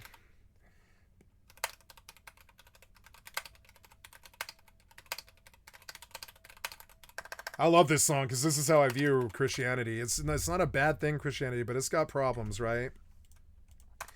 Yeah, what song was that? That was yeah, Fishing for Religion. So Fishing for Religion was a really good song, right? Yeah, lyrics, right? It's like it's grab the hook, grab the line, grab the hook, grab the line, grab the bait, grab the box and wait, tackle and shackle the topic the faculty is chosen by many, chosen by plenty, chosen by any man or woman who understand the topic that's known and go by the dock, flock and clock the topic as I drop my hook and get a bite. The reason I'm fishing for a new religion is my church makes me fall asleep. They're praising a God that watches you weep. It doesn't want you to do a damn thing about it. When they want to change, the preacher says shout it. Does shouting bring about change? I doubt it. All shouting does is make you lose your voice. So on the dock I sit in silence, staring at a sea that's full of violence, scared to put my line in that water because it seems like there's no religion in there. Naively so, I give it another go, sitting in church hearing legitimate woes. Pastor tells the lady it'll be all right, just pray so you can see the pearly gates so white. The lady prays and prays and prays and prays and prays and prays and prays and prays. It's everlasting. There's nothing wrong with praying is what she's asking. She's asking there's nothing wrong with praying is what she's asking. She's asking the Lord to let her cope so one day she can see the golden ropes. What you pray for, God will give to be able to cope in this world we live. The word cope and the word change is directly opposite, not the same. She should have been praying to change her woes, but pastor said pray to cope with those. And this one is how I think of these two sentences right here is how I think of modern Christianity. Is she should have been praying to change her woes, but pastor says pray to cope with those. You know, never have I ever heard a Christian pray for change. I only hear a Christian beseech help from God to fix the situation. I never ever hear them ask for change usually. Like, dear God, can you come and end poverty? I never hear stuff like that. It's more like, dear God, can you come and help cope with poverty by feeding all the starving children of Africa? It's always some requests like that. It's never like, dear God, can you end poverty? You know, I have a serious issue with religion about this. The government is happy. They're copium. They're fucking copium. The government is happy with most Baptist churches because they don't do a damn thing but try to nurture brothers and sisters on a revolution. Baptist teaches dying as the only solution.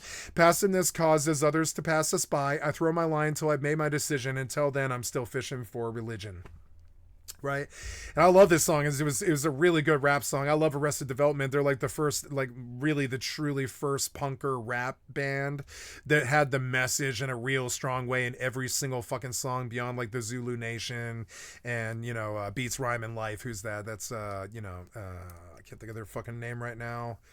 You know, the Zulu Nation. I can't think of who they fucking are. You know, Beats, Rhyme and Life. It's, you know, Beats, Rhymes and Life. Who's that? I can't think of that fucking band. It's a Tribe Called Quest. There we go. I love a Tribe Called Quest, but area in the IE Inland Empire. Sorry, my dogs are. A Tribe Called Quest, they were like the first punker rap band, and then after them came Arrested Development, and I still remember both those bands when they were big on the fucking radio. Mr. Wendell, dun, dun, dun. I love Mr. Wendell. They did like Arrested Development did the Mr. Wendell song. Mr. Wendell is such a fucking good song. I love Mr. Wendell, right? Mr. Wendell, right? It's like, here, have $1. In fact, nah, brother man, here, have $2. $2 means a snack for $2 means a snack for me, but it means a big deal to you. Be strong, serve God only. Know that if you do, beautiful heaven awaits. That's the poem I wrote for the first time I saw a man with no clothes, no money, no plate. Mr. Wendell, that's his name. No one ever knew his name because he's a no one. Never thought twice about spending on an old bum until I had the chance to really get to know one. Now that I know him, to give him money isn't charity. It gives me some knowledge. I buy him some shoes. And to think blacks spend all that money on big colleges. Still, most of y'all come out confused. Mr. Wendell has freedom, a free that you and I think is dumb, free to be without the worries of a quick-to-diss society, for Mr. Wendell's a bum. His only worries are sickness and an occasional harassment by the police in their chase. Uncivilized we call him, but I just saw him eat off the food that we waste. Civilization, are we really civilized, yes or no? Who are we to judge when thousands of innocent men could be brutally enslaved and killed over a racist grudge? Mr. Wendell has tried to warn us about our ways, but we don't hear him talk. It's his fault when we've gone too far, and we got too far, 'cause on him we walk. Mr. Wendell, a man, a human in flesh, but not by law. I feed you dignities to stand with pride. Realize that all in all, you stand tall. And I love that song, and that's how I view the poor. The rest of development taught me how to view Christianity and the poor. When Emilio didn't return from The stone that the builder refused. The Sublime taught me about rejection, which is that the stone that the builder refused shall be the head cornerstone. And I don't like being biblical. Fuck God, fuck the Bible, and fuck that fucking psalm. But it is a psalm, you know what I'm saying? The stone that the builder refused shall be the head cornerstone. It's this thing about passing a rich man through the eye of a needle faster than him reaching heaven and shit like this. Yeah. The stone that the builder refused shall be the head cornerstone. The more you reject druggies and addicts and homosexuals and people that you don't like and Mexicans and shit like this, the more they'll just take the power of this community away from you and become the strongest people on this planet. The underdog becomes, the weak become heroes. From the trip to California, like he was supposed That's to, a street his family song. got concerned and they ended up reporting him missing. And this is Emilio's description. He is described as a white male with hazel eyes and black hair. He is 5 feet 7 inches tall and 130 pounds. He's also in his 40s, and anyone with information on Emilio is asked to contact the Redlands Police Detective Bureau at 909-551-4424. For 2 years after Emilio's disappearance, it seemed like nothing really happened. Remember, Timothy's case was closed, the little boy who died, and Ruben Moreno's missing, Emilio's missing. They don't really know anything, and 2 years go by. And then in August of 2005, the case has a huge break. The white truck that Emilio was last seen in was recovered by police, and they issue a press release saying that the truck was abandoned and they found it, and when they looked inside they said that there was evidence to suggest a possible homicide. And once that information came out, it all started to connect. Police realized that the Ruben Moreno missing case was also connected to Emilio in that they were both from the same church. Then they saw Timothy's death in a different light as well, because now that you've got these two missing people and a suspected homicide, it's making the Timothy death look way more suspicious. So now that case is also reopened. Due to the statute of limitations, I guess they can't go for manslaughter anymore, but what they can do is pursue charges of child homicide or murder. So the burden of proof is going to be higher if they're going to want charges to stick. And then a few days after they find the vehicle, they do a bunch of raids, and the shit they find is insane. So the first raid happened on August 6th, 2025, and this was at their headquarters in Hemet. It was the police and the FBI who did that raid, and nobody was coming out. No one was responding. They had this fence all around, dogs barking and stuff. And so then they get on that loudspeaker thing, and one of the officers says, "We will not be leaving. Come out with your hands up." No one came out. Several hours, they said, the standoff went on. They ended up bringing in helicopters and flashbang grenades, and it took them bringing some truck to ram into the door to actually enter. Once they got inside, they ended up arresting 4 of the residents that were in that home. 2 were booked on unrelated weapons charges. Now, guess who was one of the people they arrested? Remember Ruben Moreno went missing in 2017. Remember how his brother Rudy was part of the group too? Yeah, Rudy was there, and Rudy got arrested on a weapons charge, but then he was later released. The thing too is, remember that Emilio was telling this to was basically like, dude, I don't know, this seems like they're trying to lure you in, like this seems like a setup. So this is what he said, okay? I said, I don't trust him. Don't meet him. There are certain people in the ministry who are what they call hardcore, and he's one of them. I would never believe he would leave. Hi, it's me again from the future, but still the past for you. Did you skip I have a theory that this guy who's been arrested and charged with second-degree murder, Rudy, I think he might be the high-ranking member. The reason is, according to police, Shelly and Rudy were arrested in connection with Emilio's disappearance, whereas Pastor Music has been arrested in connection with Ruben's disappearance. So they're not all for the same person. He got second-degree murder. Those were his charges, and it seems like he was used to lure Emilio, but that it was actually, you know, the pastor and the prophetess who were orchestrating and ordering and, you know, facilitating the actual murder, allegedly. So that's just my theory. I don't know. Whatever. Moving on. Well, after this meeting in Starbucks, Emilio then leaves, saying that he's going to meet this high-ranking member, and then he's like never seen again. The last thing they have is this surveillance footage of Emilio's truck in this area called Grand Terrace, California, which is near Colton, which is, remember, they used to have a home in Colton, so it's all in that area in the IE, Inland Empire. Sorry, my dogs are right. When Emilio didn't return from the trip to California, like he was supposed to, his family got concerned, and they ended up reporting him missing. And this is Emilio's description. He is described as a white male with hazel eyes and black hair. He is 5 feet 7 inches tall and 130 pounds. He's also in his 40s, and anyone with information on Emilio is asked to contact the Redlands Police Detective Bureau at 909-551-4424. For 2 years after Emilio's disappearance, it seemed like nothing really happened. Remember, Timothy's case was closed, the little boy who died, and Ruben Moreno's missing, Emilio's missing. They don't really know anything, and 2 years go by. And then in August of 2005, the case has a huge break. The white truck that Emilio was last seen in was recovered by police, and they issue a press release saying that the truck was abandoned, and they found it, and when they looked inside, they said that there was evidence to suggest a possible homicide. And once that information came out, it all started to connect. Police realized that the Ruben Moreno missing case was also connected to Emilio, in that they were both from the same church. Then they saw Timothy's death in a different light as well, because now that you've got these two missing people and a suspected homicide, it's making the Timothy death look way more suspicious. So now that case is also reopened. Due to the statute of limitations, I guess they can't go for manslaughter anymore, but what they can do is pursue charges of child homicide or murder. So the burden of proof is going to be higher if they're going to want charges to stick. And then a few days after they find the vehicle, they do a bunch of raids, and the shit they find is insane. So the first raid happened on August 6th, 2025, and this was at their headquarters in Hemet. It was the police and the FBI who did that raid, and nobody was coming out. No one was responding. They had this fence all around, dogs barking and stuff. And so then they get on that loudspeaker thing, and one of the officers says, "We will not be leaving. Come out with your hands up."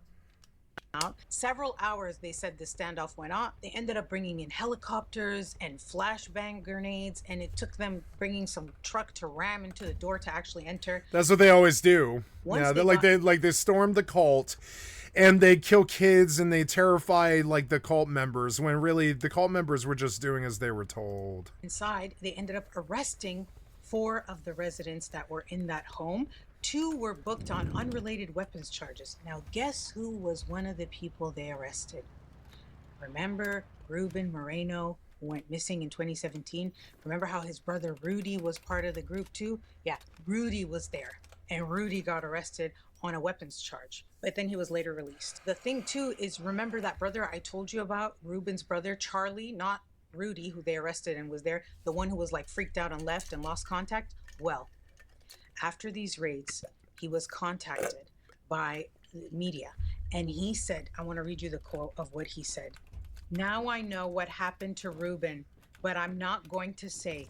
I have to go tell my family." To me, you know, just reading into that, I feel like he's dead, Ruben. I hope it's not true, but I think that both Emilio and Ruben are probably dead. It's possible that there are 3 deaths connected to this group. They ended up finding so many weapons. So this is what they found from both raids. It says converted fully automatic rifles, short-barreled rifles, and unserialized ghost guns, along with electronic devices and other.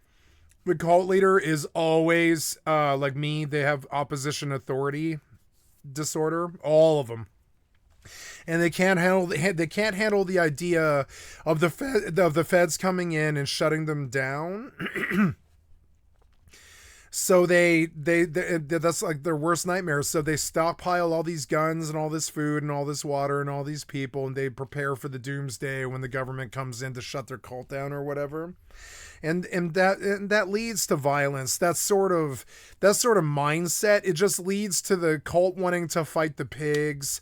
It leads to the pigs wanting to kill the cult members. It's just not too good. When the pigs find out that they've been raping and torturing children in there, they're a lot less inclined to not pull the trigger, you know? They don't care. They come in there and they're like, this guy's been raping children. Fuck this guy. And they'll just kill anybody who fucks with them. Digital evidence. A week after this raid, they raided that compound in Anza. And this was on August 12th. There, they detained 8 people. And then 2 days after the second raid, they ended up raiding this motel in Laguna Hills, and that's where they found Pastor Music and the Prophetess. Of course. And he himself was living in Laguna Beach, which is like the most expensive place in California almost. It's not, but it's a motel. And they arrested You can see that. You can see it, how shishi it is. Well, they only detained the Prophetess because they said she suffered from a... Or I don't know, Laguna Hills might be a little bit cheaper. It's not Laguna Beach. Hills are cheaper. Medical episode. Well, I don't know if the Holy Spirit came in and she started seizing. I don't know what the hell she was doing, but they just let her go. They didn't even book her. I've been to Laguna a lot. I feel like she totally played you guys, but whatever. And then Daryl did get arrested on illegals weapons charges. Remember, they have these freaking ghost guns unserialized in their home. They used to have an active Facebook page, but apparently on September 7th, they paused it by admin, and September 7th was after those raids that happened. So I'm guessing that's why they paused it. Maybe they were getting negative attention or comments or something. The thing is, though, all of these arrests, none of them are actually charged with any of the disappearances or the death of Timothy. No, they want the cult leader. There is an investigation ongoing. The FBI is involved. You know, these things take a while. There's all these different compounds. It's over decades. There's so many people involved. So I feel like at some point we're definitely going to get way strong. This video just got crazier, and it's already crazy. I had to pop in here while I was editing this video because, oh my God, what are the odds that a huge development in the case is happening a day before this video is supposed to go live? That's like insane to me. There have been arrests, or 6 arrests basically that happened. 3 of these arrests were for murder. Oh, this case is developing rapidly. I mean, I'm like, whoa. It's like there's always a cult and a murder, and there's always. Okay, I looked up their booking information. There's so many. So, Daryl Music Martin, aka Pastor Music, is charged with murder, weapons. And then it says they went after him, huh? Which is crazy. Possession of a machine gun, and his bail was $100,000, and it says that he was released. If you really follow God, if you really follow Jesus, if you really believed and had that love in your fucking soul, you would be terrified of harming your fellow fucking man like a real godly man, and you wouldn't have automatic weapons in your cult den. You know, your den of iniquity or whatever. Like, come on, you're just a criminal. You're not a fucking cult leader even, really. You're just a criminal with a machine gun like Babyface Nelson. What's the difference? What are you going to do? Shoot up those kids? You going to shoot some feds? What can you possibly do to better any American situation with those plans? The best you could do is maybe not shoot your fellow Americans. That's the best you could do. You know, it's like like that's how you know, that is like what a prosecutor would say. It's like, well, like look at the logic of this situation. He brought in so many machine guns to a place full of kids. Is the first reason you should just convict his ass. Is he brought in like 30 machine guns and let them on tables around kids. Come on now. How long till we have... I mean, that's probably what happened to the little boy, frankly. But anyways, so it's like, you know, or it's something worse. And it's just crazy. Now, talking about children, that's all I need to say. Talking about children, that's all I need to say. I don't want to get any darker than that.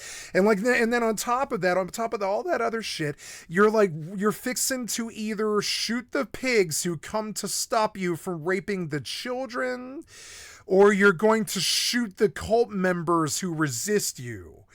All of them are Americans. All of it is traitorism in a way. It's just you wielding weapons against your own fellow countrymen. This is how I feel about gang shootings in America too.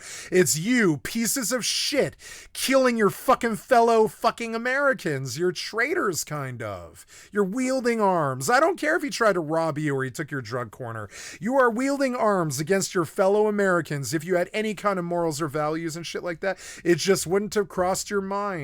Sure, I've armed hunted like a police officer before, but like, I mean, that man raped a friend of mine. Like, you know, that thing blew up and it was bad, and it was just, you know, and it got out of hand fast. So I just quit. I just was like, no, I'm not following this one through, because it was just insane. No, I skipped it. God damn it! Why did they do this? Brother, I told you about Ruben's brother, Charlie, not... You skip it all the time. I'm so angry with you over that. Stop skipping the video, piece of shit. So anyways. And like, and yeah, so like, what's the best case scenario here? You either kill your cult members because they're not being fascisted enough, or you kill the kids, or you kill the feds who come to stop you from killing the kids, or you kill yourself. But at no point was any real fucking enemy actually in the cross sights. It's just some nutball piece of shit American bearing arms against his fellow fucking Americans like some kind of fucking traitor. We used to hang people like this. You can't bear arms against your fellow Americans. We used to hang people in the fucking town square for that. You can't bear arms against your fellow fucking Americans. That's like committing war against your own people. It's disgusting. We used to have values about this. You can rob people and face the noose in the town square. That's accepted. It's not accepted. You know, we still hang you in town or put you in jail for life or that kind of thing. But or like for 5 or 10 years. But you know, but it's like it's come to be expected, you know, that people rob each other and stuff. But we don't need to accept crazy piece of shit cult leaders that are planning to either kill the children, themselves, the pigs, or their cult members. What other possible targets could there be that would warrant them having machine guns? Complete shitheads. What the fuck are they doing? And they're sitting around with their machine guns. And you're like, what the fuck? Who are you gonna kill here? You're gonna kill the pigs that came to fuck with you? Okay, maybe that's the best scenario we could possibly see here. And maybe the standout doesn't happen and everybody just leaves or whatever. Is maybe the best scenario that could happen. Beyond that, you're looking at killing pigs, killing kids, killing cult members that you've had for 20 years or shit like that. Stuff that you did. And I'm sorry, I know I'm repeating myself, but it's like, I don't know. I get myself into situations and I'm like, what's the benefit here?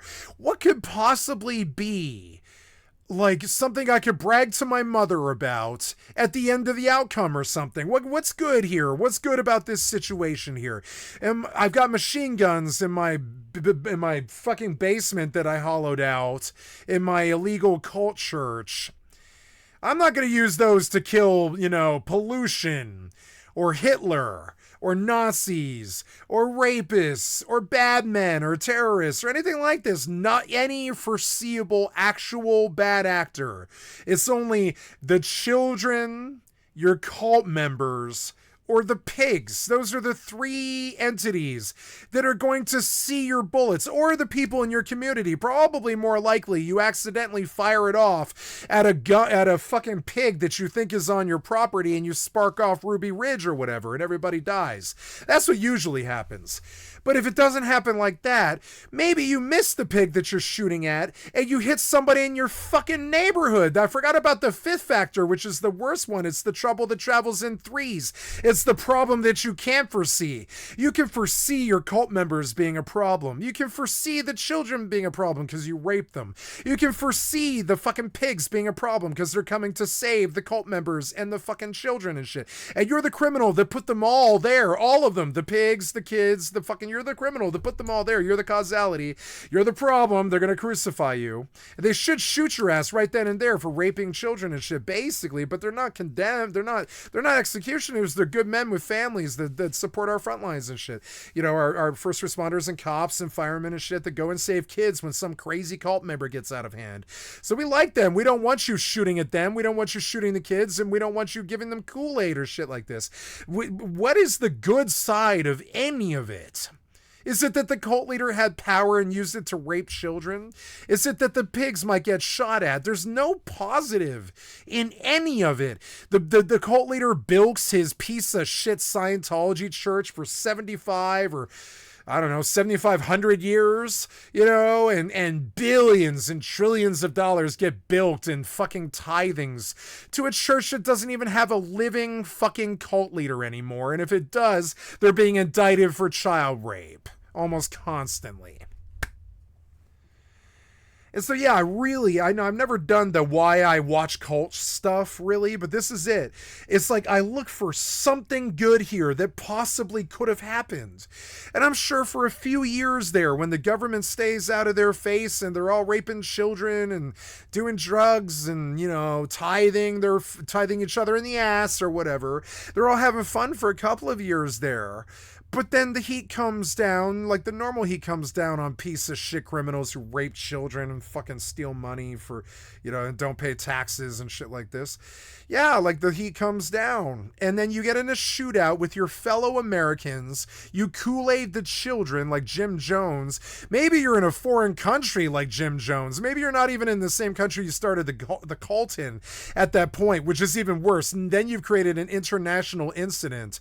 And you've been a cult leader in 2 different countries, and you've raped children in 2 different countries, and now you're like basically the fucking thing that QAnon talks about. You're basically you're one of those weird, like, you know, you're one of the weird child sex cabal guys, and some of these cult leaders are like that. And so it's like fucking, like, just weird, all of it. Where's the positive here for the cult leader? I don't foresee the cult leader leaving this situation alive most of the time at the end of it. I don't see a trial happening or any kind of justice or any kind of lady peace to the whole situation. I just see a lot of death and sorrow and tithing to some god that doesn't exist or some cult leader that doesn't give a shit if you live or die.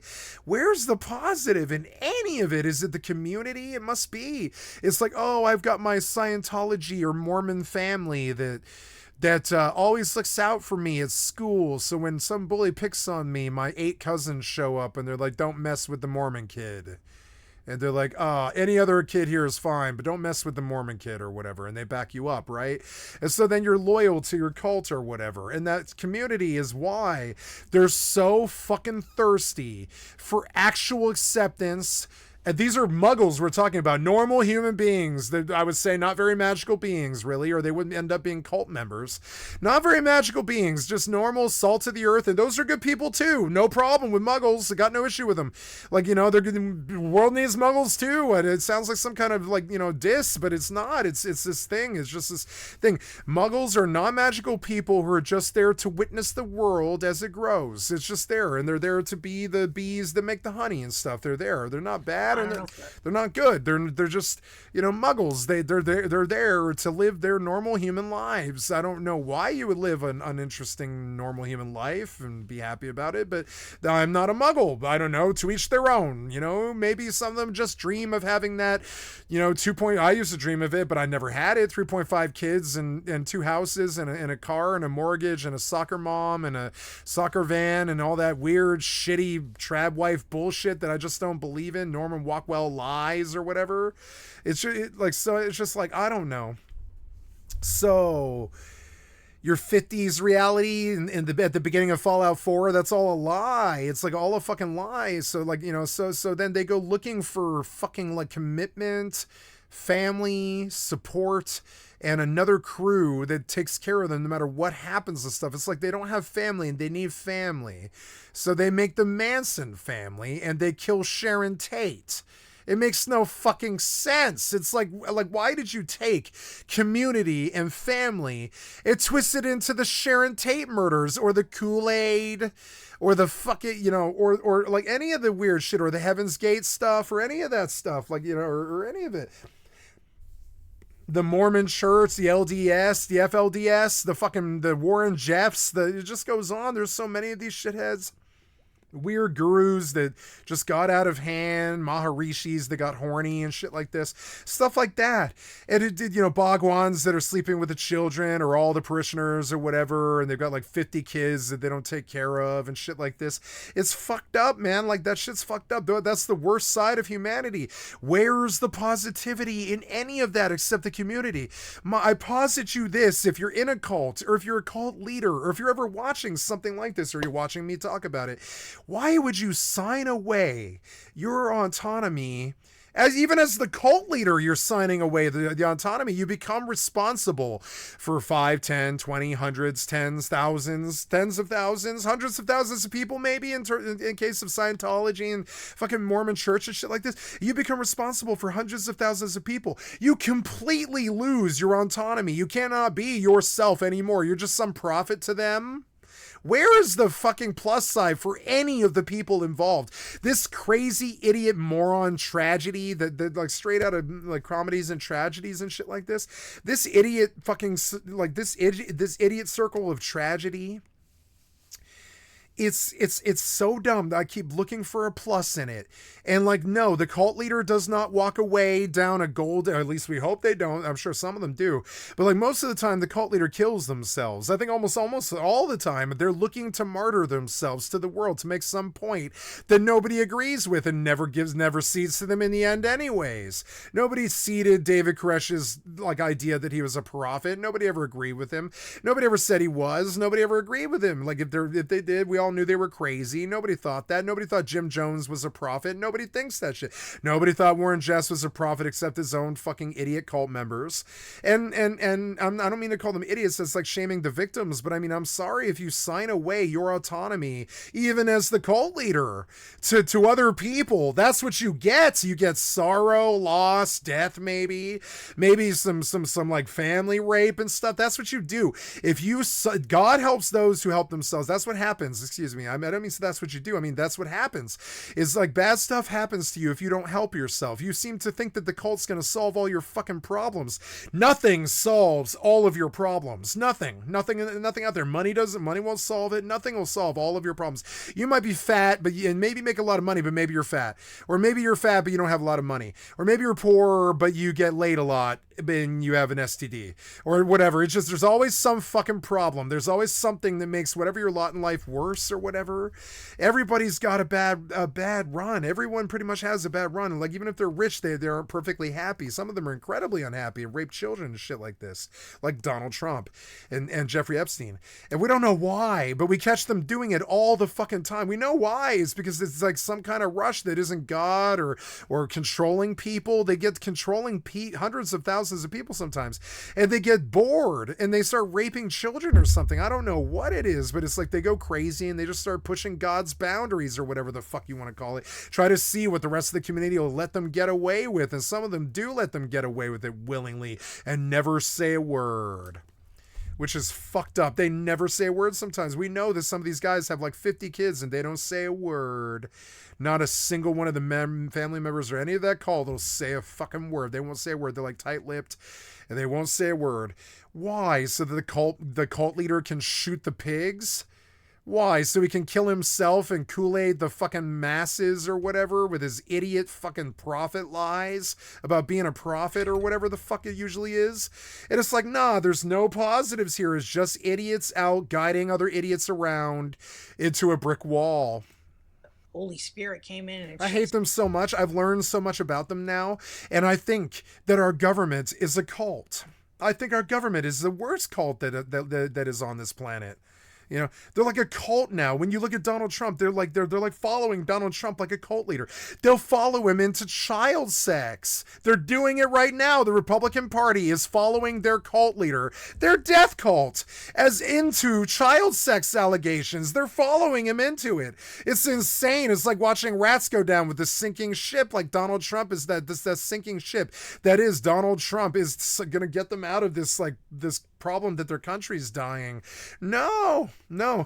Treating each other better is what's gonna solve the problem of your country dying. Treating each other better and not like, you know, and not elevating a cult above the status of a god. I would say, you know, does God have the power to excuse 2,400 felons in America right now today? I'm not sure even God has that sort of power. We might try to stop God if they tried or whatever. It's insane. That kind of power is insane. It's like the man is clearly unchecked. So at that point, it's like you see all these cults go crazy and start to rape the children. What's the difference between these cults and the government? I don't really see one. Jeffrey easily could have served both. Started season. I don't know. I can see Jeffrey serving cult members. Why not? The hell she was doing, but they just let her go. They didn't even.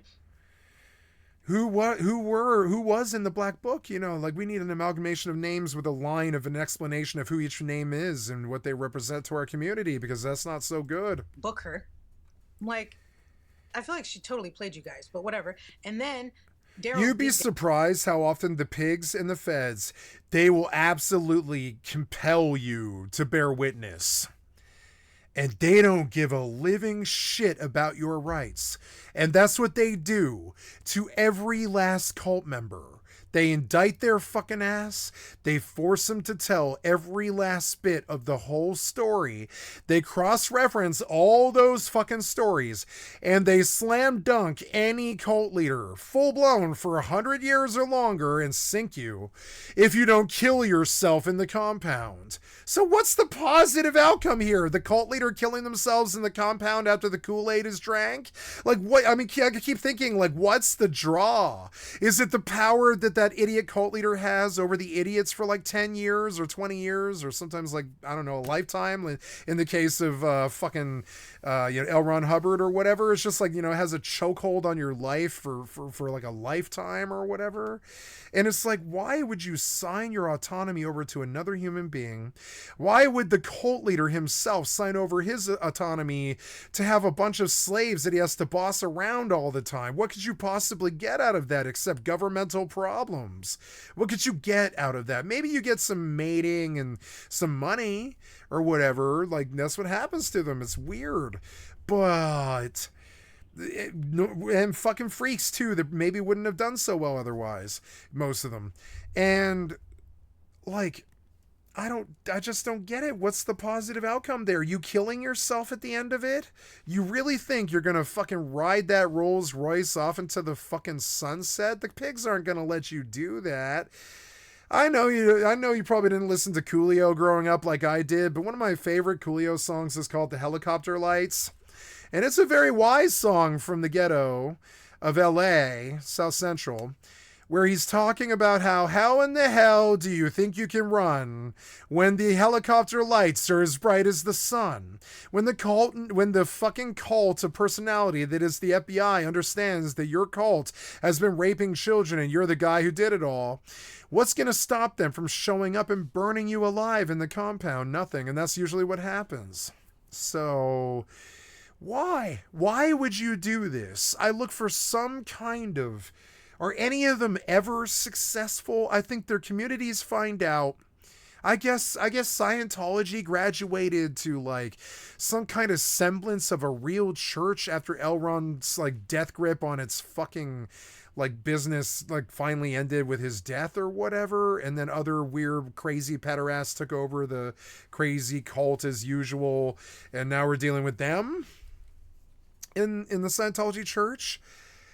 And I don't know, I guess Scientology proved that, I know, well, more like L. Ron was actually intelligent. You know, he was a sicko, fucking sicko. But as far as men go, L. Ron was smart. You know, when I read his book, I was like, oh God, this guy knows more about the inner workings of the CIA, the Navy, most of the armed services, most of the politicians, most of the fucking mafia, most of the government stuff, whatever that shit he was doing, like sleeping with children on the high seas, made him incredibly fucking paranoid. So he learned and learned and learned, and he bought stolen tapes from the governments and stuff like this, from drug dealers and shit like this. He would frequent drug dealers for Turkish hashish and heroin and shit like this, so he could convince like underage like girls and shit like this to sleep with him by getting them addicted to drugs and shit like this.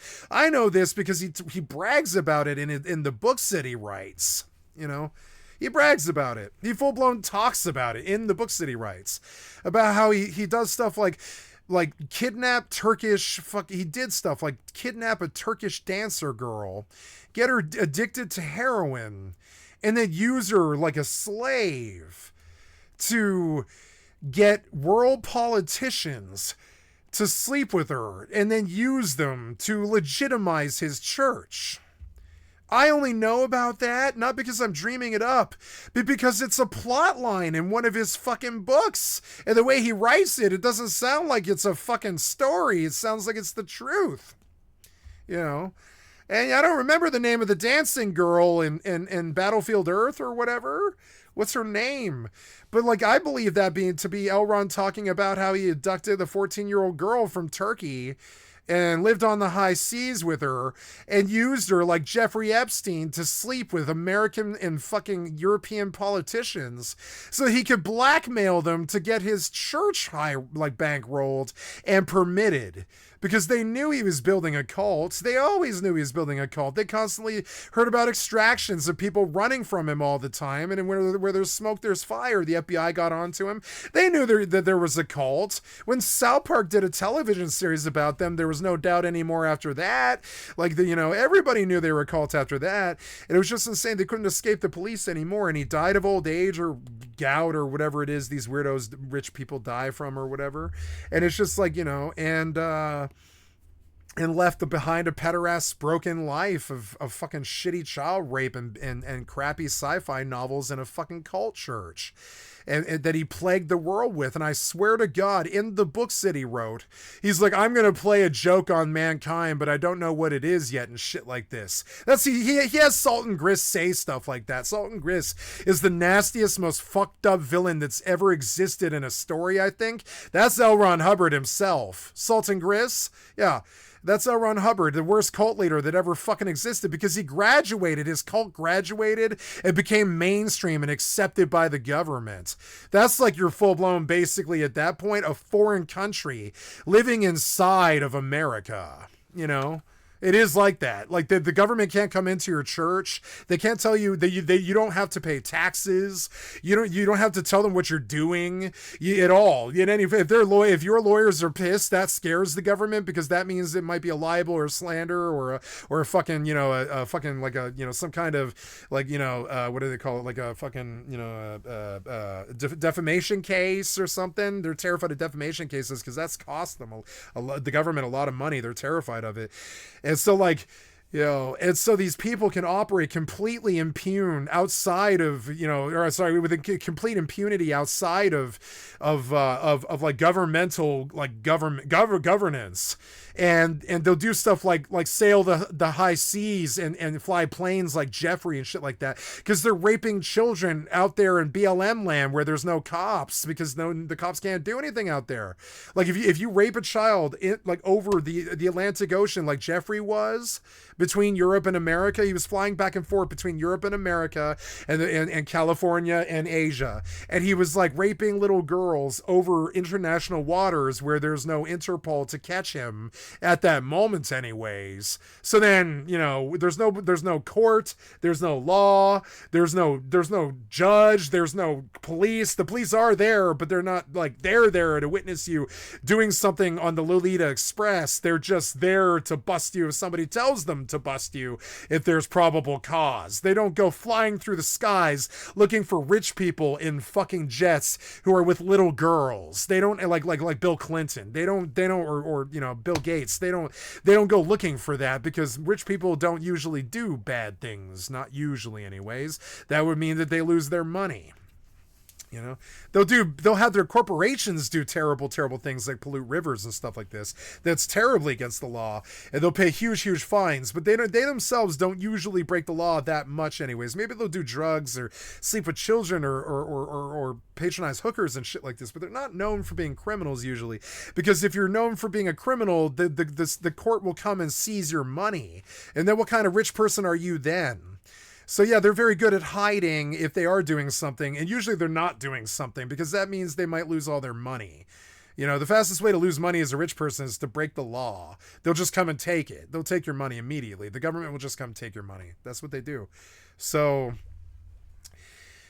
now, like, you know, and I don't know why I know all this about L. Ron Hubbard. It's just I read his stupid Battlefield Earth thing when I was like 7 years old and I didn't know any better. And it was like the most sordid story I've ever fucking heard in my entire goddamn life. And I'm fairly sure it was based on reality too. That's another fucked up thing. He talks about like living like on high seas with an underage Turkish dancer girl. He's got addicted to heroin, that he flies to New York to sleep with Rockefellers and people like that so that they owe him a DMC, or sorry, what do they call it? A do not disclosure agreement or a blackmail or something like that. And then he prints money. He has the CIA print him money, and then he just spends money to bribe world politicians to do whatever nefarious bidding he wants to do to invite aliens to come invade planet Earth.